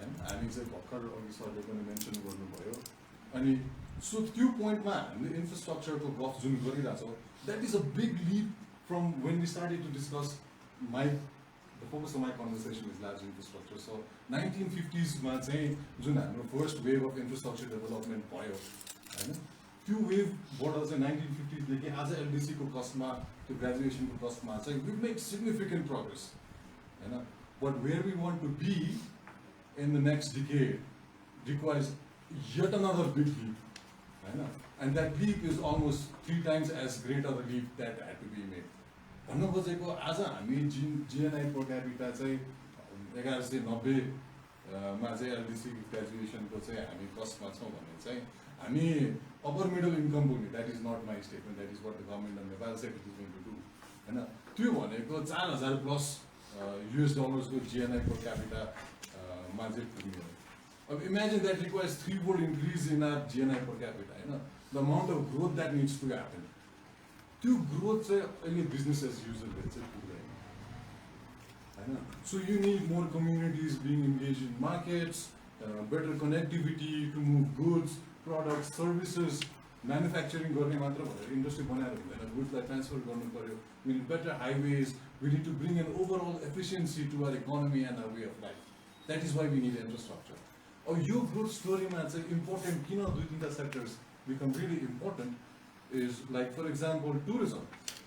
अब हाम्रो त अरू source of income छैन, we rely on tourism, हैन? अब yes, remittance is there, but sustainable growth strategy भनेको चाहिँ tourism हो. That is why we are discussing airports. Sometimes people don't understand किन चाहिँ हामी गरेर छन्. Growth पनि चाहिएको छ अनि tourism promote गर्ने. If you actually go and scan ले गरेको अध्ययनहरू हेर्यो भने चाहिँ then you clearly see why we need another airport and why that particular airport in Tarai is more relevant than the airport that is going to be built in or is already built in Pokhara. And this happening limitations. Politics मा चाहिँ अहिले नजाउँ, हैन? So your growth story मा चाहिँ then critical sectors, tourism, energy, agriculture become vitally important. त्यसलाई related हुने transmission line, airports, road networks. So त्यो हाम्रो growth story मा चाहिँ हाम्रो productive sectors हरू कहाँ छ? त्यो productive sectors हरूसँग linked भएको infrastructure, that is the thread that connects our own story of our said infrastructure transition. All of this sounds really fancy. We all know this needs to be done, but how about financing? Yes, we need to build, everybody agrees. Maybe there are some contentions. About the critical theory, like, do we need to emulate a Western development model? Your big infrastructure is good, concepts are. Let's not get into that debate. I think we'll have varied positions on it. But if we need infrastructure, the financing is about how we build infrastructure. It is one of the most essential elements. And that is linked to, that capacity to finance is linked to economy. So historically, there are certain inflection points that you can study within our own economic transition that you study infrastructure financing linked up. 50s मा हेर्यो भने हाम्रो economy पोर थियो, अघि सरले चाहिँ यो different firms of capital मोबिलाइजेसनको कुरा भन्थ्यो. हाम्रो डोमेस्टिक क्यापिटल थिएन, सानो इकोनोमी केही थियो, के गर्न सक्दैन थियो, इन्डियालाई गएर हामीले रिक्वेस्ट गर्यो, हैन? समटाइम्स हामी अहिले आएर चाहिँ गण्डक खुसीको कुरा गर्छौँ, but this were trade offs that as a country we made when making Gandak and Kosi ड्यामहरू बनाउँदाखेरि चाहिँ नोबडी सेज त्रिभुवन एयरपोर्ट कसले बनाइदियो भनेर भन्दैन, हैन? त्यो इन्डियाले बनाइदिएको, अरू पावर प्रोजेक्ट कसले बनाइदियो भनेर, रोड नेटवर्क कसले बनाइदियो, but these were things that were discuss part of that agreement. अहिले हाइन्डसाइडमा आएर हामीले चाहिँ कोसी गण्डक पानी भएन, पानी was not important at all हामीलाई. पानी भन्दा कनेक्टिभिटी त्यति बेला important, so we made that trade off. So this idea of trade off is really integral when you studying infrastructure, त्यो फाइनेन्सिङ, त्यसको पोलिटिक्स. म पछि पनि आउँछु, मैले अहिले ट्याकल त्यो प्रसङ्गमा चाहिँ भनिहालेँ. अब त्यसपछि चाहिँ प्रोग्रेसिभली हाम्रो इकोनोमी ग्रो भइसकेपछि, इकोनोमिक एक्टिभिटिज बढिसकेपछि, you see the Nepali state, the Nepali government making inroads into infrastructure financing, होइन? तर त्योदेखि अहिलेसम्म चाहिँ गभर्मेन्टको ओन क्यापेसिटीमा चाहिँ there is been a leapfrog, हैन? अनइमेजिनेबल द्याट सरहरूले अघि गर्नुहुन्छ 1950s मा चाहिँ हामी शिक्षा चाहिँ हामी बनाउँछौँ भनेर सोच्ने भनेको चाहिँ इरिगेसन कनालमा हामी फाइनेन्स गर्छौँ भन्ने चाहिँ अनइमेजिनेबल थियो भने today we've done it, it's taken us so long. We can disagree if that is good or bad. We've built it. Internal revenues. Tamagosi हामीले बनाए 456 megawatts. But it has its own challenges. अहिलेको trend भनेको चाहिँ के भने हाम्रो इकोनोमीले हेर्दाखेरि we're building small roads. The problem is that where we want to be requires exceedingly high number or large sums of money. जुन हामीले त्यो मिडल इन्कम कन्ट्रीमा पुग्ने हाम्रो इकोनोमी त्यहाँ लिएर जाने भनेको चाहिँ it requires a very very very large some of money. I think सरले चाहिँ राम्रो प्रेजेन्ट गर्नुभएको थियो. मैले चाहिँ एउटा डेटा चाहिँ 10 to 15% of GDP annually for the next decade भनेर अझै पुरानो भनेको यो हो, होइन? स्पेसिफिक सेक्टर्सकै कुरा गर्यो भने एनर्जीमै 2.1 बिलियनको एनुअल आउटले चाहिन्छ भनेर भन्छ 2040 सम्ममा चाहिँ if you were to meet the यो 2040 को टार्गेट्सहरूसँग चाहिँ गर्दाखेरि होइन so there is that capacity गभर्मेन्टको क्यापेसिटी इन्क्रिज भएको छ डोमेस्टिक क्यापिटल मोबिलाइजेसन स्ट्रेन्थन भएको छ तर again our revenues and our expenditures are so tied up that we don't have a lot of leeway to actually make investments in this really transformative infrastructures that are required for us to take into our growth trajectory. यो प्रब्लममा अघि सरले चाहिँ यो स्टडीको कुराहरू अब यो डेटाको कन्टेन्सनहरू हुन्छ होइन यो वाइ नो स्टडी यो गभर्मेन्टले प्राइभेटले पनि गर्दैन भन्ने किनभने यो स्पेसमै छैन गभर्मेन्टले गर्दैन बिकज आफूले खासै ठुलो पैसा खर्च गर्दैन होइन प्राइभेट सेक्टरलाई त एकदम लिमिटेड स्पेस छ इन्फ्रास्ट्रक्चरको कन्भर्सेसनमा अर इन्गेजमेन्टमा सो उसले गर्दैन हाइड्रोमा गरेर हो हाइड्रोमा उसले स्टडी गर्छ उसले बनाउँछ होइन अब हामी जस्तो भनेको त अघि भनिहाल्यो 100,000को गफ भयो नि अब त्यो खर्ब अर्ब भने त अब तपाईँको नम्बरै लेखेँ म त अहिलेसम्म कहिले पनि देखेको छैन it's more easier to write billions than actually than count number I need to check price for 4 times होइन सो गभर्मेन्ट स्पेन्डिङ चाहिँ कहाँ छ भन्दाखेरि it's not that it's not happening but it's highly constrained to where we want to be पुग्दैन होइन allocation जति अहिले भइरहेको छ अहिले यो अस्ति भर्खर बजेट आयो त्यसमा पनि देखिहाल्नुभयो होला होइन मान्छेको चाहिँ त्यो रेड बुकमा नाम लेख त्यो प्रोजेक्ट रेजिस्टर गर्न कहाँको इन्फ्लुएन्स भएको पैसा पनि छर्नुपर्ने हुन्छ सो सम मनी देयर यो अब अहिले नयाँ प्रोग्राम्सहरू 4वटा काठमाडौँको साइडबाट 4वटा टनल बनाउने भनेर चाहिँ आइडियाजहरू आएको छ अब त्यहाँ पनि पैसा छर्नु पऱ्यो so many new ideas that the government has to make allocations from a very limited part so dedicated financing पाउँदैन होइन अनि what is allocated is not fully spend that is another problem it's not just it does not receive allocation even the allocations that are made do not get fully spend होइन so historically low capital expenditure चाहिँ हाम्रो छ and the third interrelated problem with government spending is that even in the money that is spent, there are outstanding issues. Many outstanding issues. Your efficacy, your structural or policy or governance related constraints are there. Your spending like or the constraint. So all forms of domestic capital. I just want to quickly say that there is increasing diversity but no depth in the nature of domestic capital. So अहिले आएर चाहिँ so BFIsहरू छ DFIsहरू छ public fundsहरू छ हैन धेरै अरू forms of investmentsहरू आइरहेको छ equity investments आइरहेको छ FDI छ other forms not just domestic but other forms of capital मा चाहिँ there is diversity but not the depth to actually take risks and build those infrastructures. अहिले पनि कुनै पनि नयाँ प्रोजेक्ट हाइड्रो पावर प्रोजेक्ट बन्ने भनेर तपाईले न्युजमा पढ्नु भयो भने हेर्दै जानुभयो भने फाइनान्स गर्दा 4वटा ब्याङ्क हुन्छ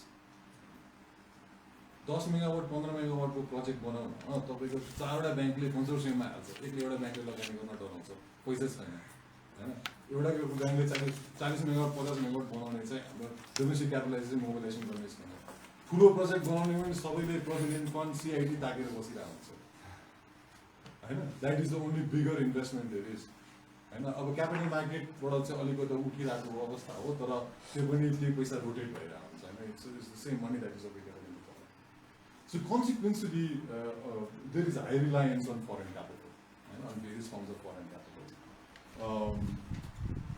हैन अनि यो फरेन क्यापिटल चाहिँ कहाँ गएर अब यो लिङ्क स्टोरी हुन्छ भनेर चाहिँ यो सोभरेन ग्यारेन्टी भएको चाहिँ अब हाम्रो सिस्टममा चाहिँ इन्डियामा जस्तो यो PPP मोडल्सहरू हाम्रो पोलिसिज त छ we have policies on it but we have not been able to kind of achieve that in the infrastructure space so के भइरहेछ भने गभर्मेन्टले पब्लिक इन्फ्रास्ट्रक्चर बनाउनु पर्छ किनकि it's giving public benefit so त्यो सोभरेन लोन्सहरू चाहिँ बढी हुन्छ अब यो चाहिँ कस्तो छ where is that what kind of money is the government taking to build infrastructure होइन हुज गिभिङ मनी भन्ने कुरामा चाहिँ अनि अघि सरले पनि डेटको फिगर प्रेजेन्ट गर्नुभएको थियो सो त्यो डेटको हेर्दाखेरि चाहिँ that debt is increasing from the reference period of 13-14 to current 2021 यो पब्लिक डेट अफिसको फिगर हो होइन यो 553 बिलियनबाट चाहिँ अहिले 1737 बिलियन चाहिँ डेट पुगेको छ होइन GDP इक्विभ्यालेन्ट भन्दाखेरि चाहिँ 28.51 बाट चाहिँ 13-14 को रेफरेन्स रेन्जबाट चाहिँ अहिले 40.70% अफ GDP-मा चाहिँ हाम्रो डेट छ। यसको स्प्लिट भनेको 40-60 छ almost changes, but broadly for us to understand it's a 40-60 split in the 40% is domestic and 60% is foreign होइन। अनि अब यो हिस्टोरिकली कहाँबाट छ भनेर हेर्दाखेरि चाहिँ, and a lot of people don't understand this or don't put effort to this, is that our debt is largely with the multilaterals. So almost changes year on year basis, but 88 to 90% on average, over the last 7-8 years is being with either collectively with the World Bank Group and the ADB. So multilateral almost 90% 90% of our debt is with multilaterals. This was the bilaterals 10-12% changes year on year basis. So this not only Japan. We MCC America converse गर्छौं, but Japan is the largest bilateral financier for the country. Historically, infrastructure, large infrastructure. So they are about 4 to 5%. China varies between 2 to 3.5%. India varies between 1.5 to 3.5%.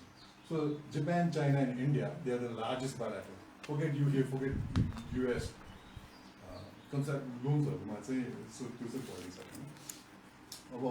debt this is around 13% of GDP at net present value. Outstanding debt our debt liabilities are 90% US dollars. And the exchange risks for concerns other interesting data on debt is that even the money loan or concessions or money that is committed is not realized. It's actually 40-50% money. So we say that we take money, but we actually are not observing even the loans that we take. So if somebody is promising 100 billion, we are hardly spending just 50 billion. I think the highest was around 74%. This was in 15-16 during the earthquake that number really shot up, but it is consistently around 56%. This has its own implications which are coming around. So even in our own work, while the conversation is around hype around MCC and all of that, yes, all of that is important, but we focus on these 3 or 4 major donors in our own study: Japan, India, and China. Because neighborhood, Asian, so these have major implications for us. And a lot of it kind of also aligns with what Saurabh said, that if you see across all 3, so in this early years between 1980s to somewhere grant co percent त्यो चाहिँ अब बिस्तारै सबै चाहिँ concession लोन्समा चाहिँ गइरहेछ, कुनै ठाउँमा चाहिँ मिक्स पनि हुन्छ हैन। अब इन्डियाको कन्सेसन चाहिँ जस्तै एलओसी के हेर्यो भने चाहिँ so they have a small grant type program 5 billion to million 5 करोडमा चाहिँ सानो प्रोजेक्ट बनाउनलाई दिन्छ, त्यो चाहिँ ग्रान्ट हो। तर everything is under LOC. LOC चाहिँ इन्डियाको 1.75% मा चाहिँ छ, अनि 20-year maturity अनि 5-year moratorium. That is the conditions around the structuring of that line of credit. अब कुन projects छ भनेर त अब I don't want to spend time. So from transmission lines to whatnot, everything is part of that, including roads. त्यसको conditionalitiesहरु चाहिँ अघि सरले भन्नुभएको जस्तै चाहिँ इन्डियन ठेकेदार ल्याउनु पर्ने, इन्डियन मटेरियल युज गर्नु पर्ने, त्यो सबै कन्डिसन्सहरु छ। चाइनाको पनि त्यस्तै छ हैन, चाइनाको पनि त्यस्तै छ। अब उनीहरुको चाहिँ slightly higher interest rate at 2%, हैन, जस्तो पोखरा एयरपोर्टको पनि 2% मा चाहिँ छ।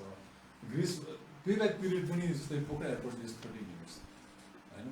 Now, if you understand and do the maths of Pokhara Airport and talk to the civil aviation industry experts, and they say that this does not make sense at all. This airport is never going to generate profit. Lumini also. This is never going to generate profit. So you question the rationale for that infrastructure. About Japan, Japan is the largest donor I have mentioned. Just like Sinduli Road, that is Japan's largest grant, that among all the grants that it's made, it is one of the largest grants, not just to Nepal, from across its portfolio. But again, that is one of the most, on a cost-to-cost basis for a kilometer project, that's one of the most expensive per kilowatt, per kilometer मा चाहिँ build भएको. अब त्यसको topographical च्यालेन्जेसहरू त आफ्नो छँदै थियो, तर अब त्यो क्वालिटीमा चाहिँ भनेर कस्ट पनि चाहिँ सँगै जान्छ हैन. सो अब त्यसको आफ्नै इम्प्लिकेसन्सहरू छ. अब यसको स्ट्रक्चरिङ हेर्ने हो भने चाहिँ Japanese are the most, they provide the cheapest concessions हैन. जस्तै अहिले चाहिँ नागढुङ्गा टनलको कन्सेसन भनेको 0.01% कन्सेसनमा चाहिँ उनीहरूले नागढुङ्गा टनल चाहिँ दिइरहेको हो. अनि अब यसको चाहिँ त्यो एकदम ग्रेस पिरियड पनि अलिकति लामो हुन्छ, पेब्याक पिरियड पनि अलिकति लामो छ, up to 30 years. And sometimes Japanese have the habit of saying that, okay, forget it, don't pay. There is that also, they kind of wave that off. So sometimes they also do that. So the public perception around Japanese is that, okay, Japanese have done it, okay, they must be doing it, right? Right? So if you go and talk to people and say like, oh, there is this quality perception around being like projects being financed by Japanese. So so foreign financing observations, and I've been working on this for some time as well. There's a real opportunity foreign financing or it's a double-edged sword. And some of the things I think has been already mentioned as well. Especially double-edged sword in the case of bilateral sources. When you World Bank already, I mean, member states are you can make that claim. But with bilaterals, it's a bad difficult. What we personally found is this whole idea of conditionalities. I would say they are very unique across all different donors, but the same also. Conditions. It's not that only Chinese put conditions, Indians also have conditions, Chinese also put conditions, Japanese also put conditions. You don't see a single Japanese project that's not built by a Japanese contractor. Name me one in Nepal. None. And that through public bidding. How is it that through a public bidding, it's always the Japanese contractor that comes for Japanese money? Right? So there are issues. And necessarily, as a political economist, I don't believe that is bad. If state is spending money, would in Nepal हामी चाहिँ दात्री देश भएर चाहिँ पैसा खर्च गर्न थाल्यो भने हाम्रो पनि इन्ट्रेस्ट हुन्छ हैन. हाम्रो देशको कन्ट्र्याक्टरले गएर बनाओस् नि त. अरू देशको किन भने हामीले पैसा खर्च गर्ने अनि हाम्रो ट्याक्स पेयरको मनी अनि त्यो चाहिँ अरू कम्पनीले लिएर जाने हैन. सो this अहिले popular sino fear in the market is with the donors को कारण चाहिँ यो कारणले हो हैन. You see with the Americans, you see with the Japanese, you see with others that Chinese will take the contract. Our global contracting industry मा उनीहरु अहिले leader भएकोले त्यसको सानो implications छ. I would say aid investment or diplomacy भनेको चाहिँ intricately linked to each other. And you cannot separate. There is no free meals. Grant host, investment host, concession loans. We are living at a very polarized and highly contentious geopolitical fluctuations where infrastructure and diplomacy, that's actually the project we are implementing to support of Asia Foundation as well. It's called infrastructure and diplomacy. We're studying the same thing. Also, it's saying investments in infrastructure are a diplomatic tool for countries to engage in. So as a recipient countries, we need to be aware, we need to be negotiating better, and trade-offs become really important.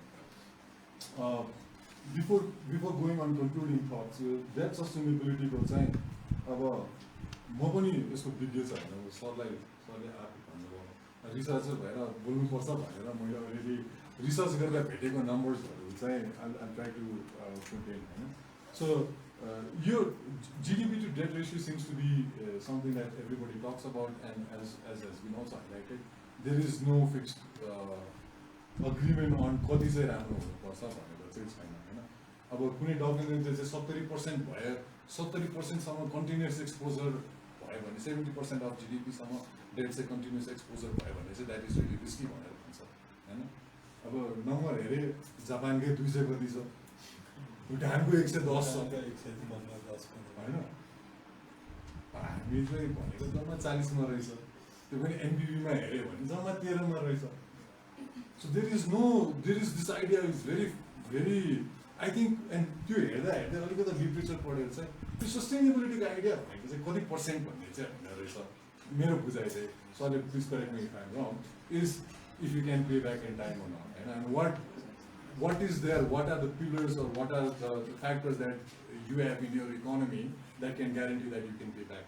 And so if you can have it for 300, तर अब आधार हुनु पर्यो भन्ने कुरा तिर्ने आधार चाहिँ त्यो सस्टेनेबिलिटीको issue के हो अब समटाइम्स द्याट श्रीलङ्का फोबिया अहिले चाहिँ मार्केटमा धेरै छ होइन अनि जे हुने बित्तिकै अब हम्बरडोटा पोर्ट भनेर आउँछ होइन डेड ट्र्याप र हम्बरडोटा पोर्ट भनेर आउँछ त्यसलाई बिर्सिदिया हुन्छ जस्तो लाग्छ हाम्रो कन्डिसनमा चाहिँ होइन त्यो फियर चाहिँ मेबी इज नट रियलिस्टिक होइन अब कुन कन्डिसन्समा चाहिँ रिफ्लेक्ट भएको थियो श्रीलङ्कन स्टेट पोलिटिक्स श्रीलङ्कन गभर्मेन्टको एजेन्सी के थियो र हाम्रो नेपाली कन्टेक्स्ट के छ हाम्रो गभर्मेन्टको एजेन्सी के छ अघि चाहिँ मैले गभर्मेन्ट प्रोसेसेसहरू इम्प्रुभ गर्नुपर्छ भन्दैमा it does not necessarily mean that they are week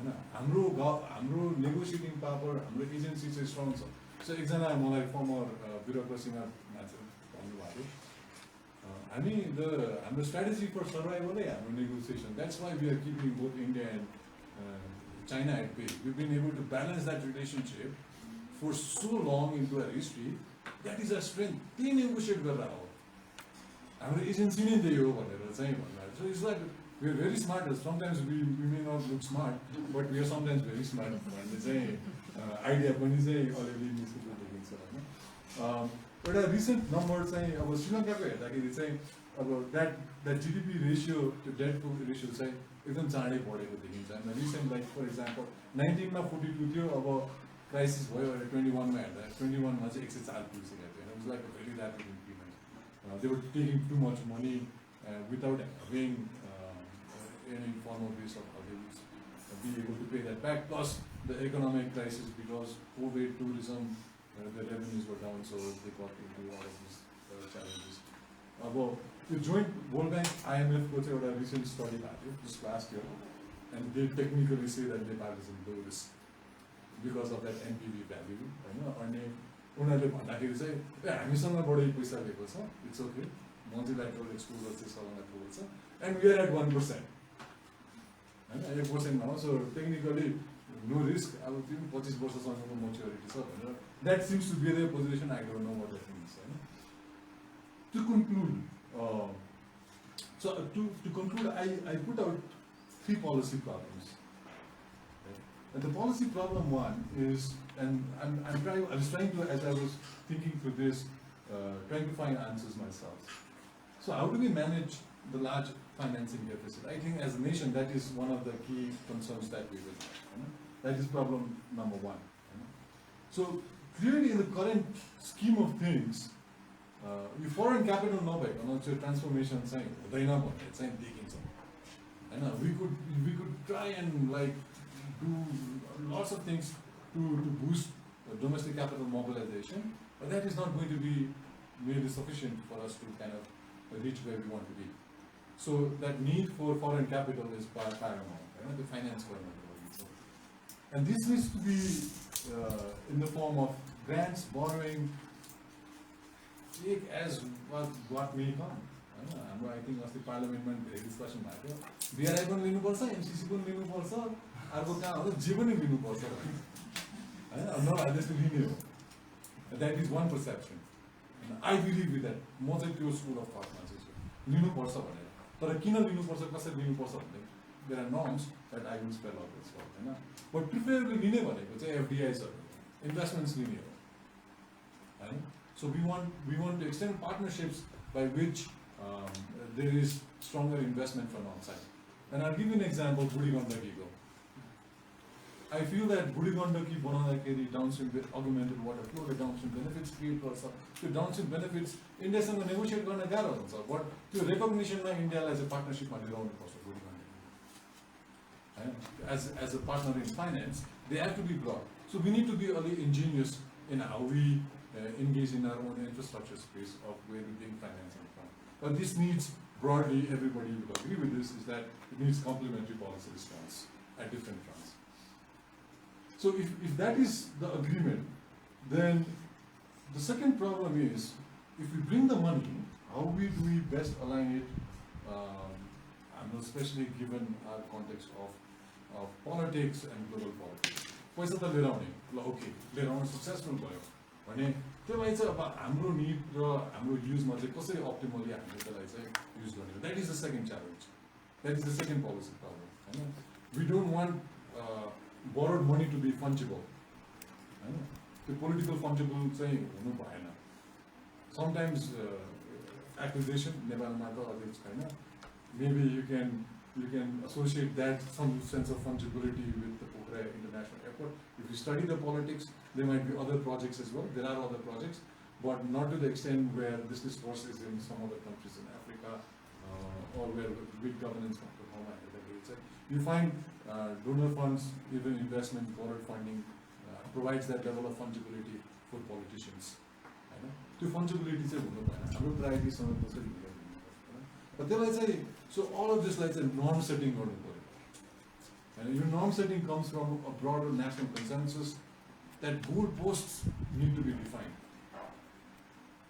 I mean, cost of halko paisa dine, cost of conditions ma dine, ke ko lagi dine, कसरी align गर्ने, हैन भन्ने कुरा चाहिँ गर्नु पर्यो. And within this broader set of normative arrangement that we as a nation should have, that idea of infrastructure as a strategic good needs to be defined. And अहिलेसम्म हाम्रो infrastructure चाहिँ त्यो strategic thought बाट चाहिँ त्यति guided भएको देखिदैन हैन. कुनै पानीको इस्युमा चाहिँ हामी ट्रान्सबोर्डर भन्छौँ के भन्छौँ त्यो हो. तर airport, road networks and strategic not just mean cross border sense ma चाहिँ strategic हैन. Strategic in sense of our own growth story of where we want to be. And that strategic would translate to prioritization, or better allocations from the government, matching allocations of things also. So, to strategic thought, culture,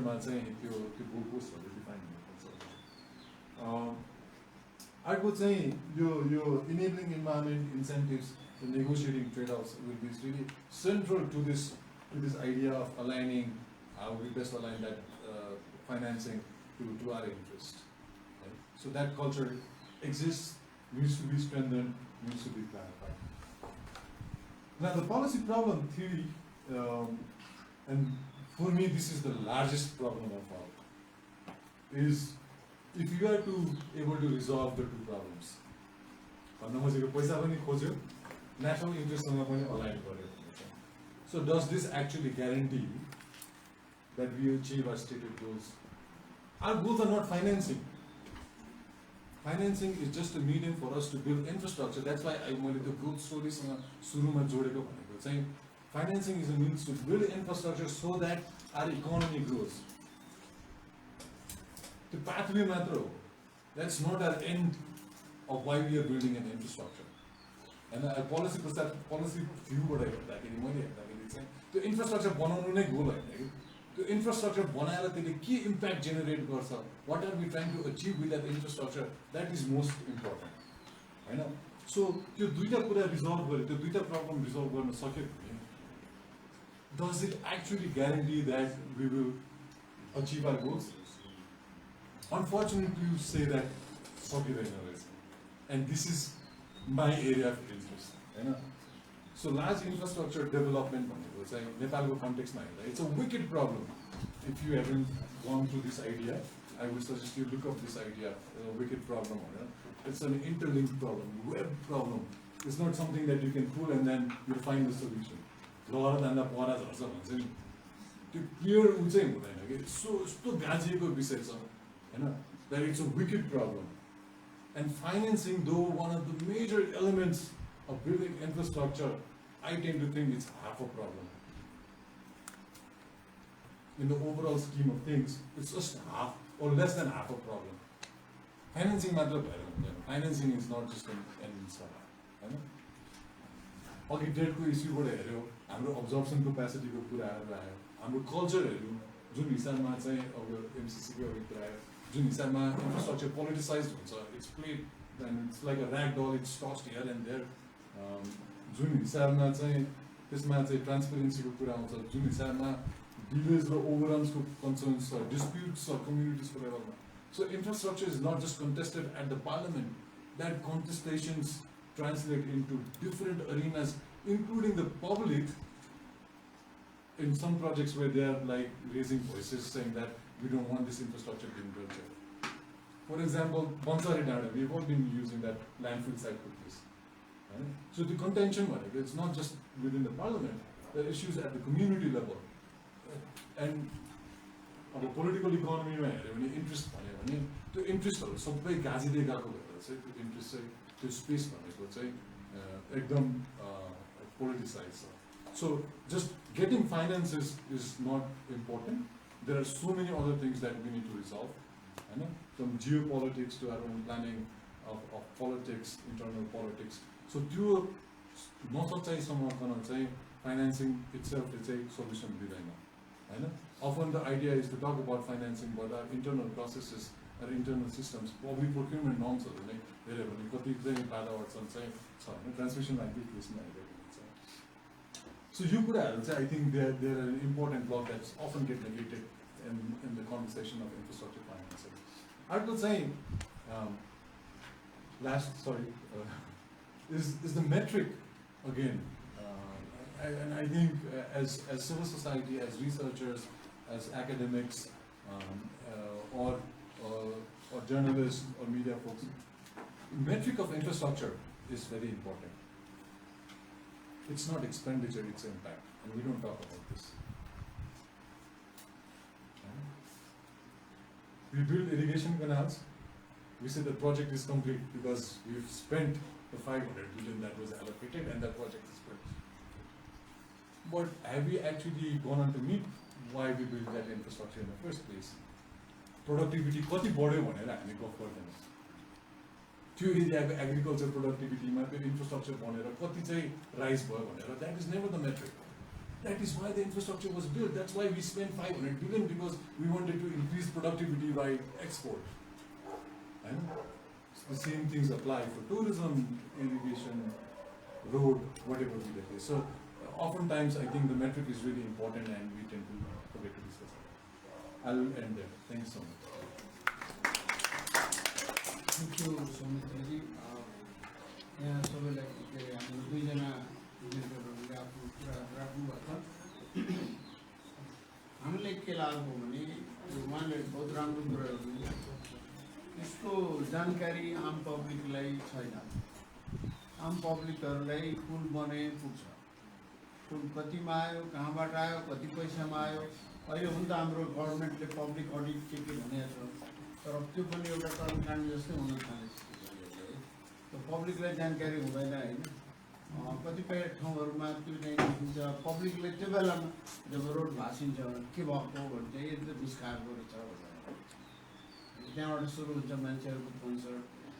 हामी यहाँ अहिले research organisation हामीले के हेर्न खोजेको भने यो विभिन्न जियो पोलिटिकल जुन कम्पिटिसन ग्लोबल र रिजनल साउथ एसियामा पनि देखिरहेको, त्यसले हामी जुन किसिमका लोनहरू ग्रान्ट्सहरू विभिन्न देशहरूबाट विभिन्न तरिकाले विभिन्न इन्फ्लुएन्सले यहाँको दुईटैको कुरा सुन्दाखेरि विभिन्न तरिकाको इन्फ्लुएन्सहरू हुन्छ यसमा चाहिँ होइन.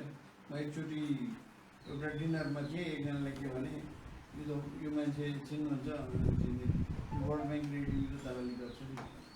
अनि म चकित परेँ. समथिङ 20 years ब्याक है वर्ल्ड ब्याङ्क एडिपीको पनि दलाल हुन्छ भनेर मलाई बडा अप्ठ्यारो लाग्यो है. अनि पछि मैले एक दुईजना मेरो साथी वर्ल्ड ब्याङ्कमा काम गर्ने साथीहरूसँग कुरा गर्दाखेरि हुन्छ नि भनेर. अनि आइम सरप्राइज्ड. मैले नेपालको ब्याङ्कहरूले घुसुस खुवाएर यसो प्रोजेक्ट फाइनेन्सिङ मतलब लोन सोन दिन्छन् भनेर सुने. वर्ल्ड ब्याङ्क एडिपीको पनि हुन्छ भन्छ भनेपछि अर्थात् कन्ट्रीहरूकै बिचमा पनि दलाली हुँदो रहेछ.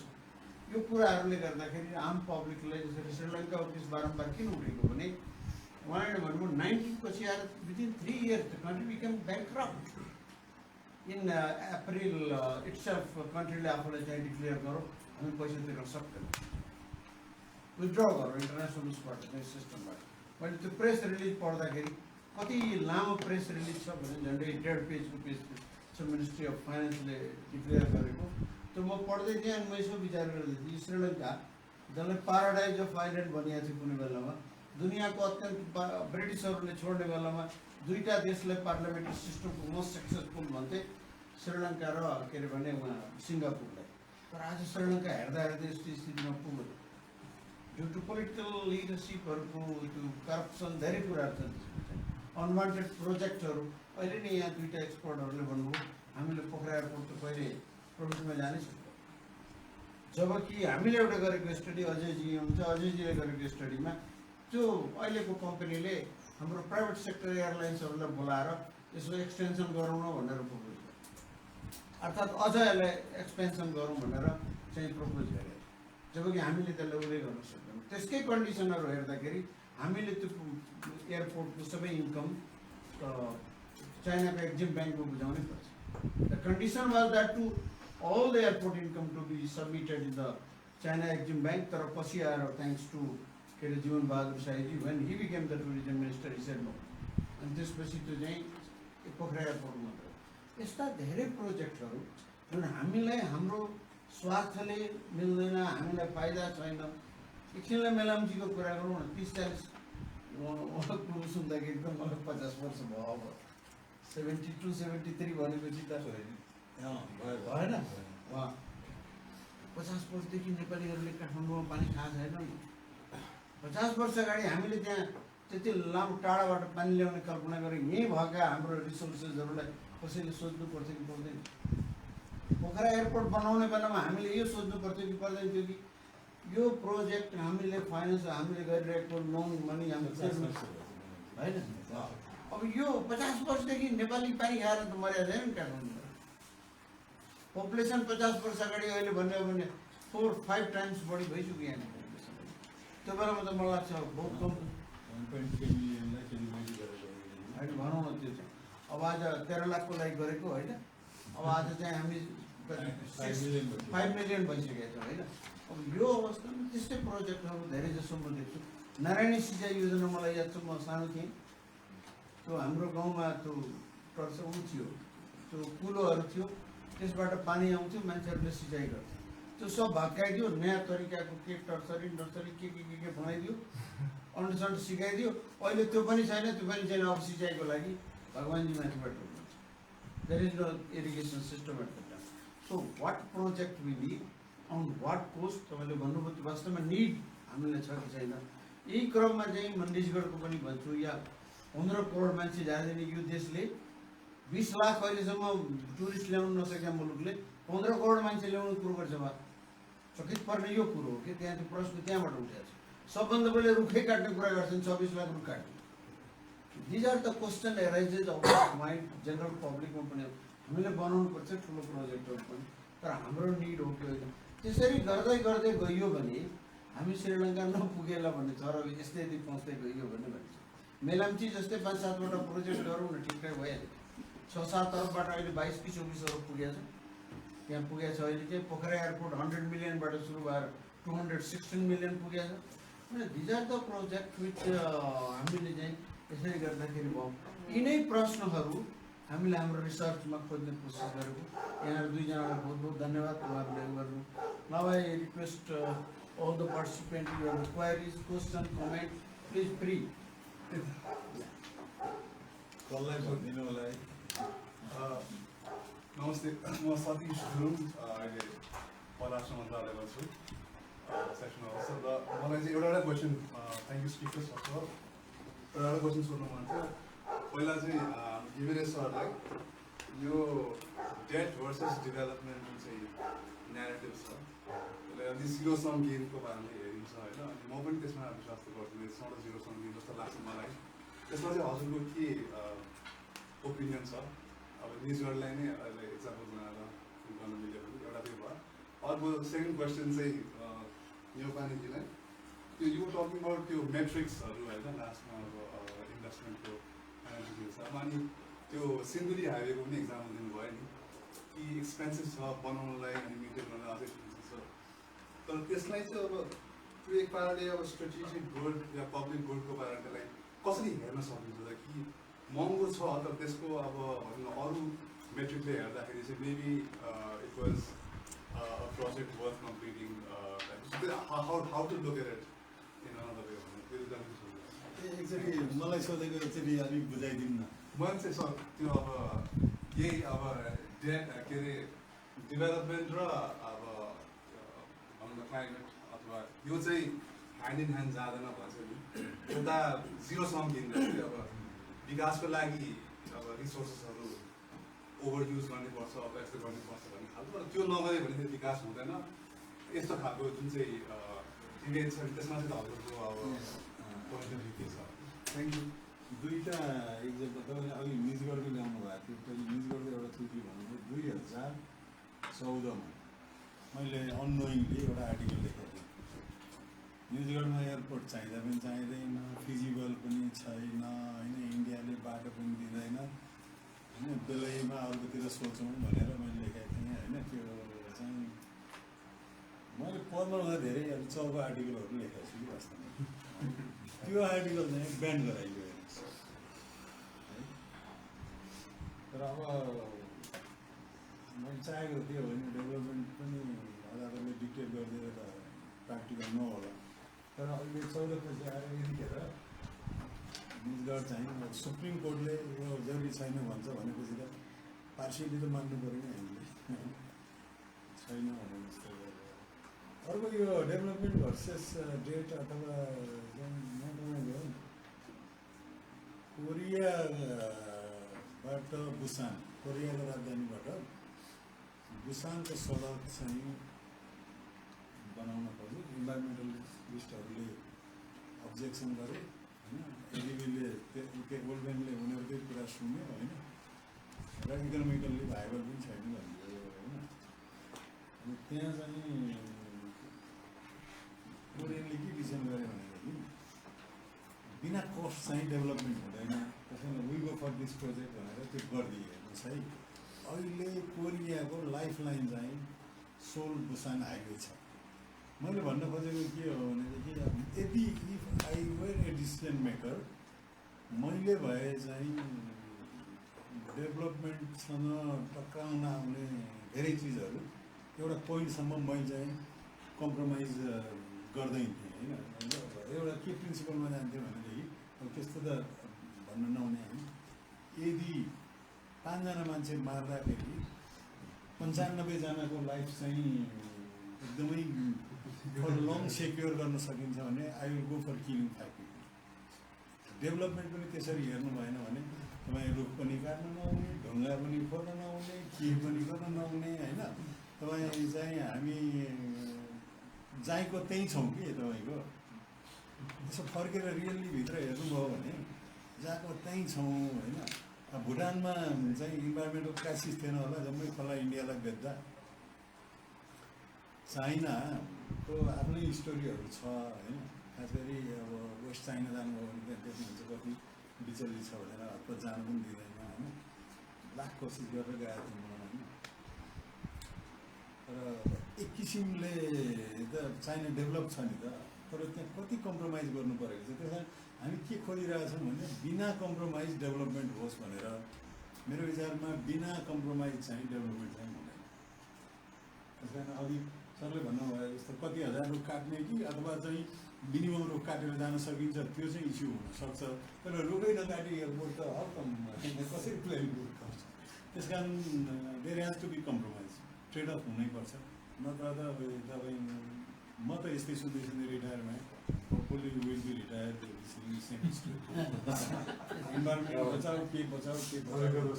सरकै क्वेसनमा म त अलिकति डिफ्रेन्ट स्कुल अफ थटमा छु, त्यो चाहिँ स्पेसली विथ द 5 किलिङ चाहिँ आई थिङ्क खालि मैले ट्रेड अफ हेर्नु बट एटलिस्ट त्यसलाई रिइन्फोर्स चाहिँ मैले के गर्छु भने कन्टेन्सन चाहिँ इज हेल्दी होइन। कन्टेन्सन भनेको चाहिँ नराम्रो कुरा होइन, contention is important. Contention enables you to be transparent, accountable होइन, इम्प्रुभ प्रोसेसेस भन्ने चाहिँ आइडिया हो। एउटा ठ्याक्क तपाईँले त्यो क्वेसन सल्लाह राख्दाखेरि एउटा इक्जाम्पल यो डेभलपमेन्ट र डेटको कुरामा चाहिँ एकछिन तपाईँले रोक्ने है। एउटा मैले भोगेको यहाँ कटकबाट कुरा आयो, उहाँले पनि भन्नुभयो, उहाँले पनि भन्नुभयो, मैले पनि पासिङ मेन्सन गरेँ है। तपाईँ कस्तो कम्प्रोमाइज गर्नु पर्दो रहेछ भने पोखरा एयरपोर्ट होइन आई ब्लक इट धेरै दिन ब्लक गरेँ मैले धेरै 6 महिनै ब्लक गरेँ होइन एकदम लाइफ थ्रेट जस्तो पनि भयो मलाई होइन तर कस्तो भइदियो भने चाहिँ कि सब कुरा छोड पोखरामा एयरपोर्ट चाहिन्छ होइन भने चाहिँ हामी पोखरा बन्द गर्छौँ भनेर 20 दिन पोखरा बन्द भयो है अब त्यहाँ तपाईँ के भन्नु ऱ्यासनल भन्नुहुन्छ कि के भन्नुहुन्छ कि अब अहिले डाँडा काटेर प्लेन झार्छु भनेको छ संसार त्यो चाहिँ महेन्द्र राजमार्ग हो र तपाईँ अन्दाजमा कुदाउनुहुन्छ त्यो त एयरलाइनको त इन्डिकेटिभ रुट हो तपाईँको चट्याङ पर्ला ट्राफिक जाम होला होइन अर्को बाटोबाट झर्नुपर्छ डाँडा काटेर सिक्किमले 17 वर्षदेखि डाँडा काटिरहेछ still they are not been able to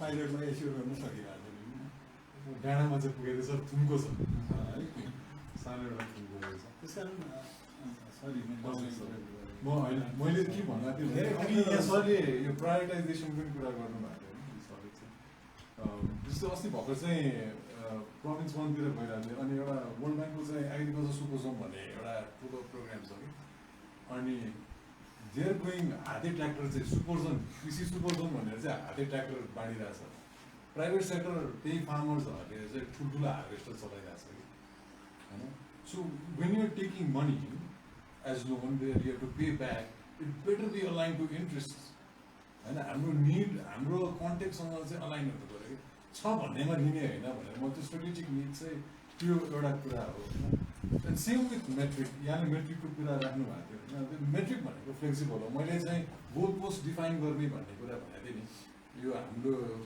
पैसा लिँदाखेरि चाहिँ एज अ कन्सेन्सस चाहिँ what are are goal post so यो मेट्रिक्सहरू डिफाइन गर्नु पऱ्यो and this metrics can be flexible होइन यो तर तपाईँको चाहिँ लास्टमा भनेको आउटकमै हो होइन त्यो मेट्रिक भनेको आजको दिनमा चाहिँ मेरो मेट्रिकमा चाहिँ कुनै कुरा more important than the other like for example you mention that connectivity सिन्धुलीमा त हाम्रो बाटो थिएन त्यो थिएन हाई कस्ट भए पनि त्यति बेला ऱ्यासनलाइज हुन्थ्यो ऱ्यासनलाइज भयो होइन कुनै कन्टेक्समा 10 वर्षपछि त्यही कुरा ऱ्यासनलाइज नहुन सक्छ है so these metrics keep on changing but त्यो instrument of how we think over these metric भन्ने कुरा चाहिँ इम्पोर्टेन्ट हो तर at the end of the day it's still the outcome or the impact that infrastructure produces you don't want build ghost towns doing this Naypyidaw जस्तो चाहिँ 12 लेनको बाटो बनाएर चाहिँ काम छैन होइन you don't need to take financing to build large projects that we will not use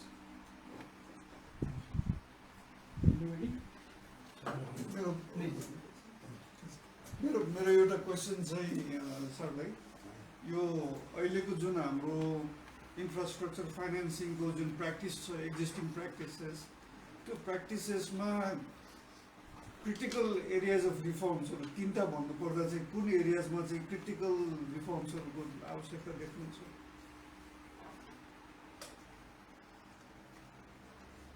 पहिलो कुरा त तपाईँको आफ्नो डेभलपमेन्ट स्टाटस क्लियर गर्नु पऱ्यो जस्तो लाग्यो अब यहाँ फेरि डेभलपमेन्ट स्टाटस क्लियर गर्ने भनेर कहाँ छौँ भनेर पत्ता लगाउन फेरि यो सरकारको काम भन्छौँ होइन वास्तवमा सरकार भनेको चाहिँ को हो र भनेको तपाईँ हामीले इलेक्सन गरेर पठाइदिएको होइन हामी यो सरकारलाई गाली गर्छौँ है मलाई चाहिँ कता कता लाग्छ भन्दाखेरि स्याम्पल खराब नभइकन चाहिँ रिजल्ट चाहिँ खराब हुन्छ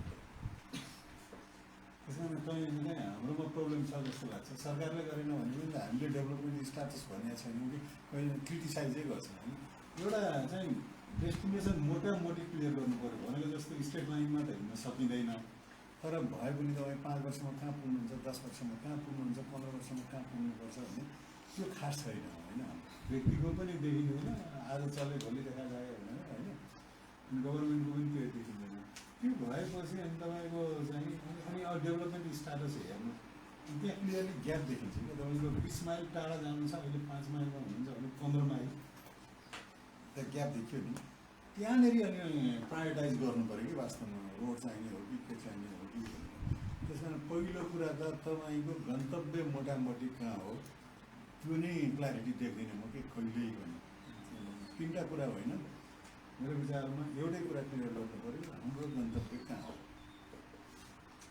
र चाहिँ हामी त्यो सानसानो क्लासमा पढ्दा त्यो एलसिएम एचसिएम के भनेर गर्थ्यौँ नि अहिले अर्को प्रब्लम चाहिँ कस्तो छ भनेदेखि पोलिटिकल लेभलमै हेर्नु ब्युरोक्रेटिक लेभलमा पनि मैले छोडेँ मन्त्रालय, अर्को साथीले अर्को फर्मुला लगाइरहेको छ। अब ओलीले छोड्यो, देउबाले अर्को फर्मुला लगाइरहेको छ भनेपछि एउटा चाहिँ यो मान्छे चेन्ज भएपछि चेन्ज हुने जुन छ नि कमन चिजहरू पत्ता लगाउनु पऱ्यो कि यो रोड चाहिँ जो सरकार भए पनि जुन पार्टीको निर्दलीय बहुदलीय सङ्घीय जे भएर पनि यो जरुरी छ, यो क्यानल जरुरी छ, यो खानेपानी जरुरी छ अथवा यो हस्पिटल जरुरी छ भन्ने कुराहरू चाहिँ यो एग्री नगरेसम्म सधैँ अलमल हुन्छ जस्तो लाग्छ मलाई।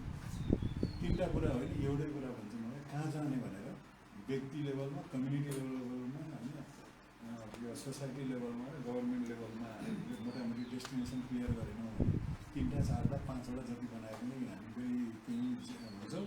र हाम्रो चाहिँ के हुन्छ भने डेभलपमेन्ट नभएको त होइन नि, नेपाल लिनियर भइरहेछ। जुन लिनियर डेभलपमेन्टमा तपाईँ भर पर्नुभयो भने अरू एक्सपोनेन्सियल जाने, हामी लिनियर भनेपछि वी आर अलवेज ब्याक।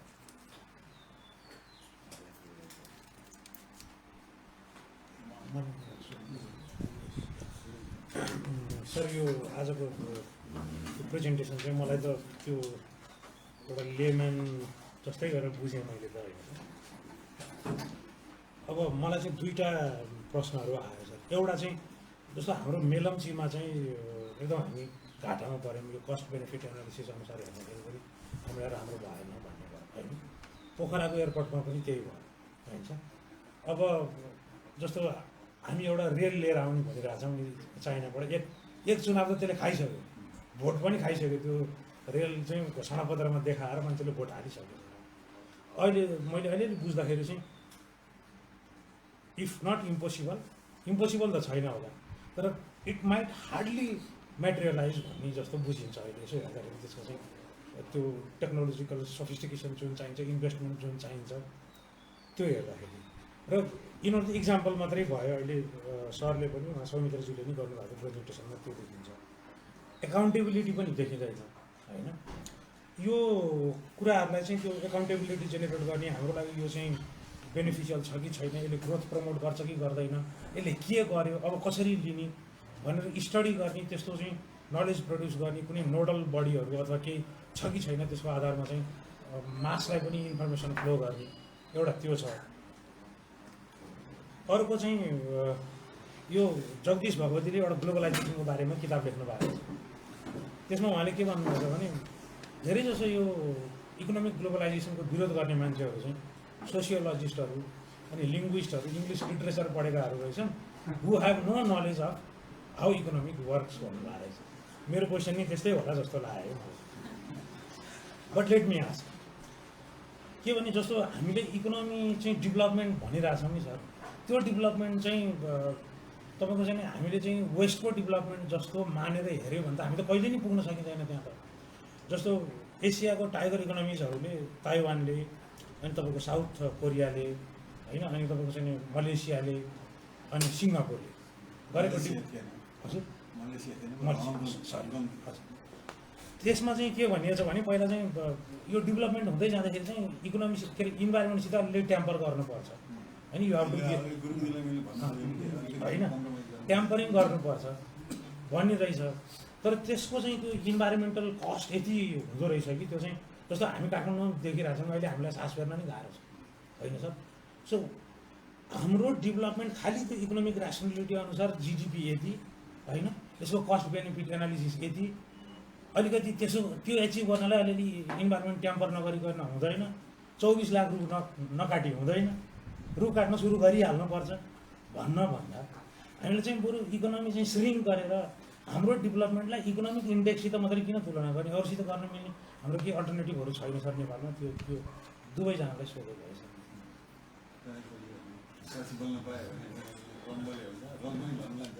2-3टा एउटा चाहिँ यो पोसिबल इम्पोसिबल भन्दा पनि मेरो विचारमा इस्यु चाहिँ के हो भने अब सामान्यतया अहिलेको जमानामा इम्पोसिबल भन्ने चिज केही पनि छैन।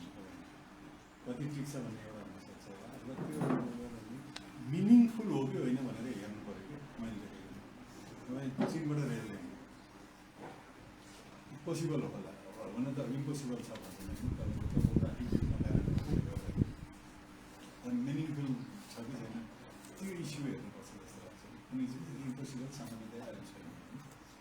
एउटा त्यो अनि अर्को यो थिङ्क ट्याङ्क कसैले स्टडी गर्दैन उ गर्दैन भनेर होइन यो गभर्मेन्टमा पनि त्यही देखियो तपाईँ हामी इन्डिभिजुअल लेभलमा पनि त्यही देखियो एउटा म एनालोजी दिन्छु तपाईँहरूलाई आइफोन छ नि कतिजनासँग छ होइन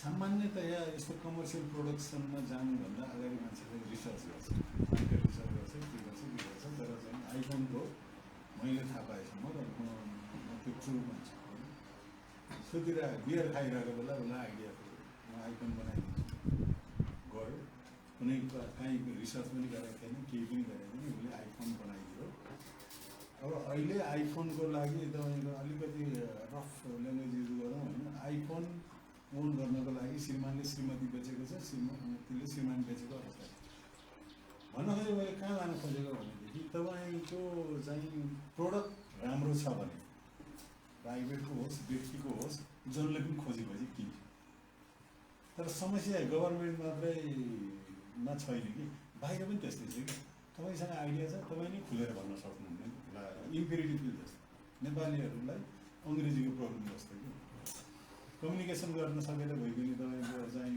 बेलायती जस्तो हो चाहिँ अङ्ग्रेजी किन बोल्नु पर्छ अथवा अर्काको कुरो बुझ्यो भयो त्यो त्यस्तो खालको प्रब्लम पनि छ कि हामी अब आफू दिन नसक्ने अनि क्रिटिसिजम बढी गर्ने खालको एउटा कल्चरमा छ तपाईँको अब यो जिडिपी यो तपाईँको क्वेसन पार्सियली थ्योरिटिकल पनि हो है जिडिपी बाहेक अरू छैनन् कि भनेर तर यसो हो अरू छन् जस्तो भुटानले नै अरू इन्डिकेटरहरूबाट गइसक्यो होइन स्कलरहरूले नयाँ कुरा गरिरहेको हुन्छन् तर तैपनि फुल प्रुफ अर्को चाहिँ प्यारामिटर डेभलप नभएसम्म जिडिपीकै वरिपरि जाँदाखेरि मैले त हार्म देख्ने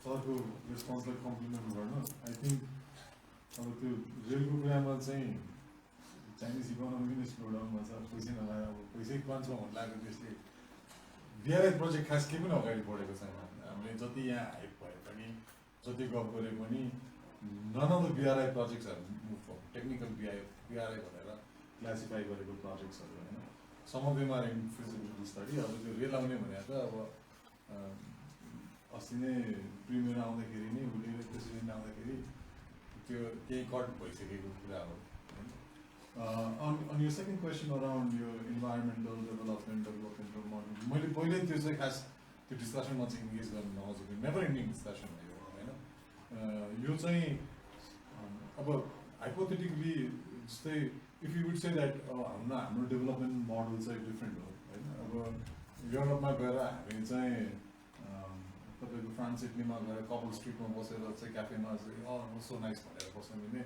बसन्तपुरमा चाहिँ त्यही मोडल चाहिँ हामीले किन गर्न सक्ने होइन why do we need larger highways like America or दुबईमा हायर हाइवे किन चाहियो why don't be adopt cobble street model भनेर चाहिँ त्यो पनि डिसिस हुन्छ बट त्यो गर्न पनि there are investments that are required in infrastructure maybe not physical but other forms of infrastructure होइन सोसल इन्फ्रास्ट्रक्चर हुन्छ केपेबिलिटिजहरू इन्हान्स गर्नुपर्ने हुन्छ होला होइन सो त्यो इन्डस्ट्रियलाइजेसन प्रोसेसमा सपोर्ट गर्नुपर्ने हुन्छ अघि सरले त्यो डिस्टिङसन गराउनु भएको थियो नि डिफ्रेन्ट फर्म्स अफ इन्फ्रास्ट्रक्चर हामीले अलिकति प्रब्लम गफ गरेको त्यो इन्भाइरोमेन्टल साइडबाट चाहिँ त्यो एउटा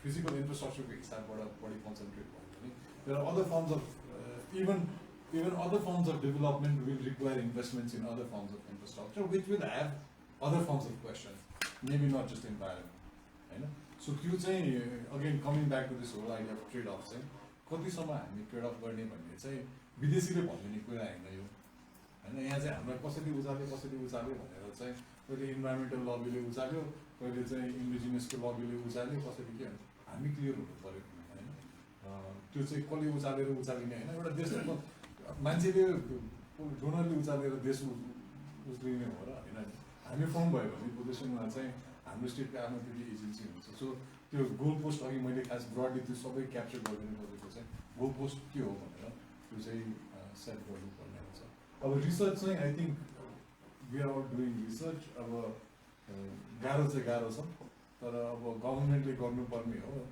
किन गर्दैन भन्ने त आफ्नो इन्सेन्टिभ्सहरू त्यस्तै छ यो अलिकति एउटा नआउला क्वेसन होइन उहाँसँग एउटा अलिकति एउटा मैले त्यस्तो बुझेँ डिसएग्री एउटा गरिदिन्छु र म कम्युनिकेट गर्न खोजेको यो हाम्रो धेरैको भनाइ के छ भने चाहिँ इन्ट्रेस्ट रेट चाहिँ सोफार हामीसँग मोडुलेटरको हुन्छ इन्ट्रेस्ट रेट चाहिँ भर्चुअली नन होइन 1% छ भनेर तर मैले सुरुमा अघि एउटा कुरा भनेको थिएँ त्यो चाहिँ दङ्ग पर्नेको चाहिँ होइन है म खालि रिपिट गर्न खोजेको खास गरी यङ जेनेरेसनलाई किनभने मैले सँगसँगै अघि के भनेको थिएँ भने मेलम्चीको लागि 1%मा हामीले बोरो गर्दाखेरि आवर एक्सचेन्ज रेट वा $73 अहिले 126 भइसक्यो होइन अझै तपाईँ एडिसनल फाइनेन्सिङ दिइरहनु भएको छ त्यो तिर्ने बेलामा 200 हुन्छ भनेपछि त्यो 1% इन्ट्रेस्ट रेट त यसले त कहाँ खाइदियो त्यस्तोमा केयरफुल हुनुपर्छ मेरो क्वेसन चाहिँ अब जस्तो अघि सरले स्लाइड्समा अब दुई थरीको इन्फ्रास्ट्रक्चर होइन फिजिकल र इन्स्टिट्युसनल भन्नुभएको थियो होइन त्यो इन्स्टिट्युसनलसँग रिलेटेड हो अब कन्भेन्सनली अब इन्स्टिट्युसन र ग्रोथ सँगसँगै जान्छ भन्छ होइन अब ग्रोथ हुनलाई इन्स्टिट्युसन चाहियो तर इन्स्टिट्युसन राम्रो नभइकन ग्रोथ पनि हुँदैन होइन नेपालमा अब इन्स्टिट्युसनल च्यालेन्जेसहरू के छ फ्रम हुन्छ नि गभर्मेन्ट होस् कि अब इम्प्लिमेन्टिङ एजेन्सिजहरू होस् कि या सौमित्र सर अलिक धेरै भन्नुभएको छ त्यसको बारेमा होइन तर गभर्मेन्टको लेभलमा इन्स्टिट्युसनल बोटलनेक्सहरू अब मैले आई थिङ्क अब 2019सम्म 20सम्म 5 इयर्सको कम्प्रिहेन्सिभ हुँदाखेरि अब त्यो पिडिएनएको होइन कति अब डोनरले प्लेज गरेको अमाउन्ट पनि अब डिस्पर्स भएको थिएन कति होइन भन्ने अब जस्तो कुराहरू सुनेको थिएँ अब त्यस्तो त्यो स्टेट क्यापासिटी हुन्छ नि एड इम्प्लिमेन्टेसनहरूमा त्यसमा के च्यालेन्जेसहरू छ कन्क्रिट च्यालेन्जेसहरू त्यसमा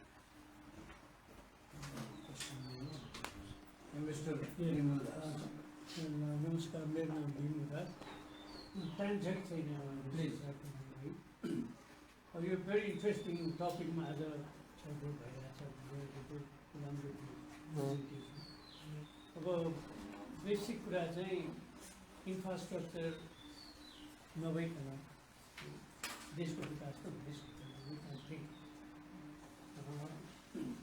अरूहरूले चाहिँ अब विभिन्न कारणले पहिला नै अब विकास गरे उनीहरूको इन्फ्रास्ट्रक्चर डेभलपमेन्ट गरे हामी धेरै पछि पऱ्यौँ पोलिटिकल रिजनले अरू धेरै रिजनले गर्दा अहिले हामी अलिकति विकास गर्न खोजिरहेको छौँ भने डोनरहरूले या अरू इन्भाइरोमेन्टलिस्टले या प्रेसर ग्रुपले या सोसल उहरूले चाहिँ एनजिओजहरूले पनि आइएनजिओजहरूले पनि एक एकवटा के उहरू लगाइदिए हुन्छ जसले गर्दाखेरि चाहिँ त्यहाँ त्यो साँच्चीकै गर्नुपर्ने हो त भन्ने त्यो क्वेसन पनि आउनसक्छ अब आज नै हामी हेर्ने हो भने अरू 3 मानवता नेपाल या अरूहरूले विरोध नगरे भए अरू 3 बनेको भए आज हामी कहाँ पुग्छौँ भन्ने कुरा आज सबैले त्यही कुरा गर्छन् अरू 3 को कुरा त्यतिखेर बनाउँदिएको भए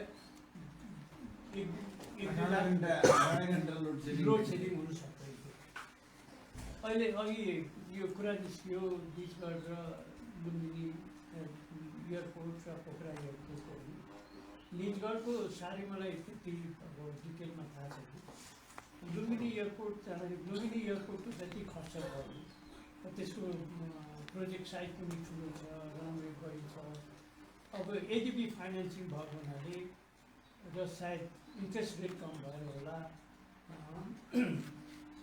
त्यहाँको जति खर्च छ पोखरा एयरपोर्टको खर्च डबलभन्दा बढी छ यो अब मान्छेले इस्टिमेट गर्दाखेरि ती कुराहरू कसरी आयो त भन्ने कुरा अब त्यो चाइनिजले बनाइदिए चाइनिज एक्सिम ब्याङ्क भएको हुनाले स्वतः नै अब त्यसको इन्ट्रेस्ट रेट र अनि डिसिजन मेकरहरूलाई खुवाउनु पर्ने यताउतिले गर्दाखेरि अब त्यसको कस्ट चाहिँ धेरै हाई हुन गयो होला भन्ने छ तर लुम्बिनी एयरपोर्ट बनाउँदाखेरि पनि त अब अघि यो भएको छ कि छैन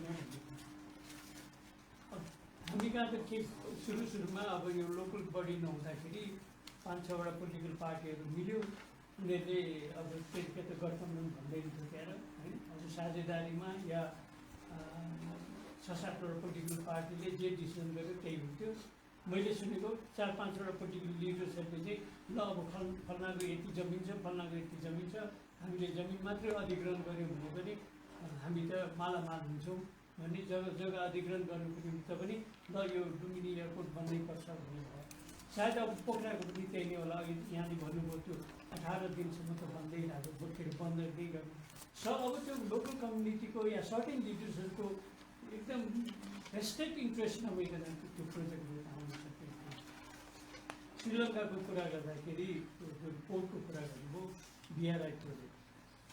मैले म म्यानमा हुँदाखेरि चाइनिज थियो पुरो नजिक त्यो चाइनिज गभर्मेन्टसँग नजिकको मान्छे तर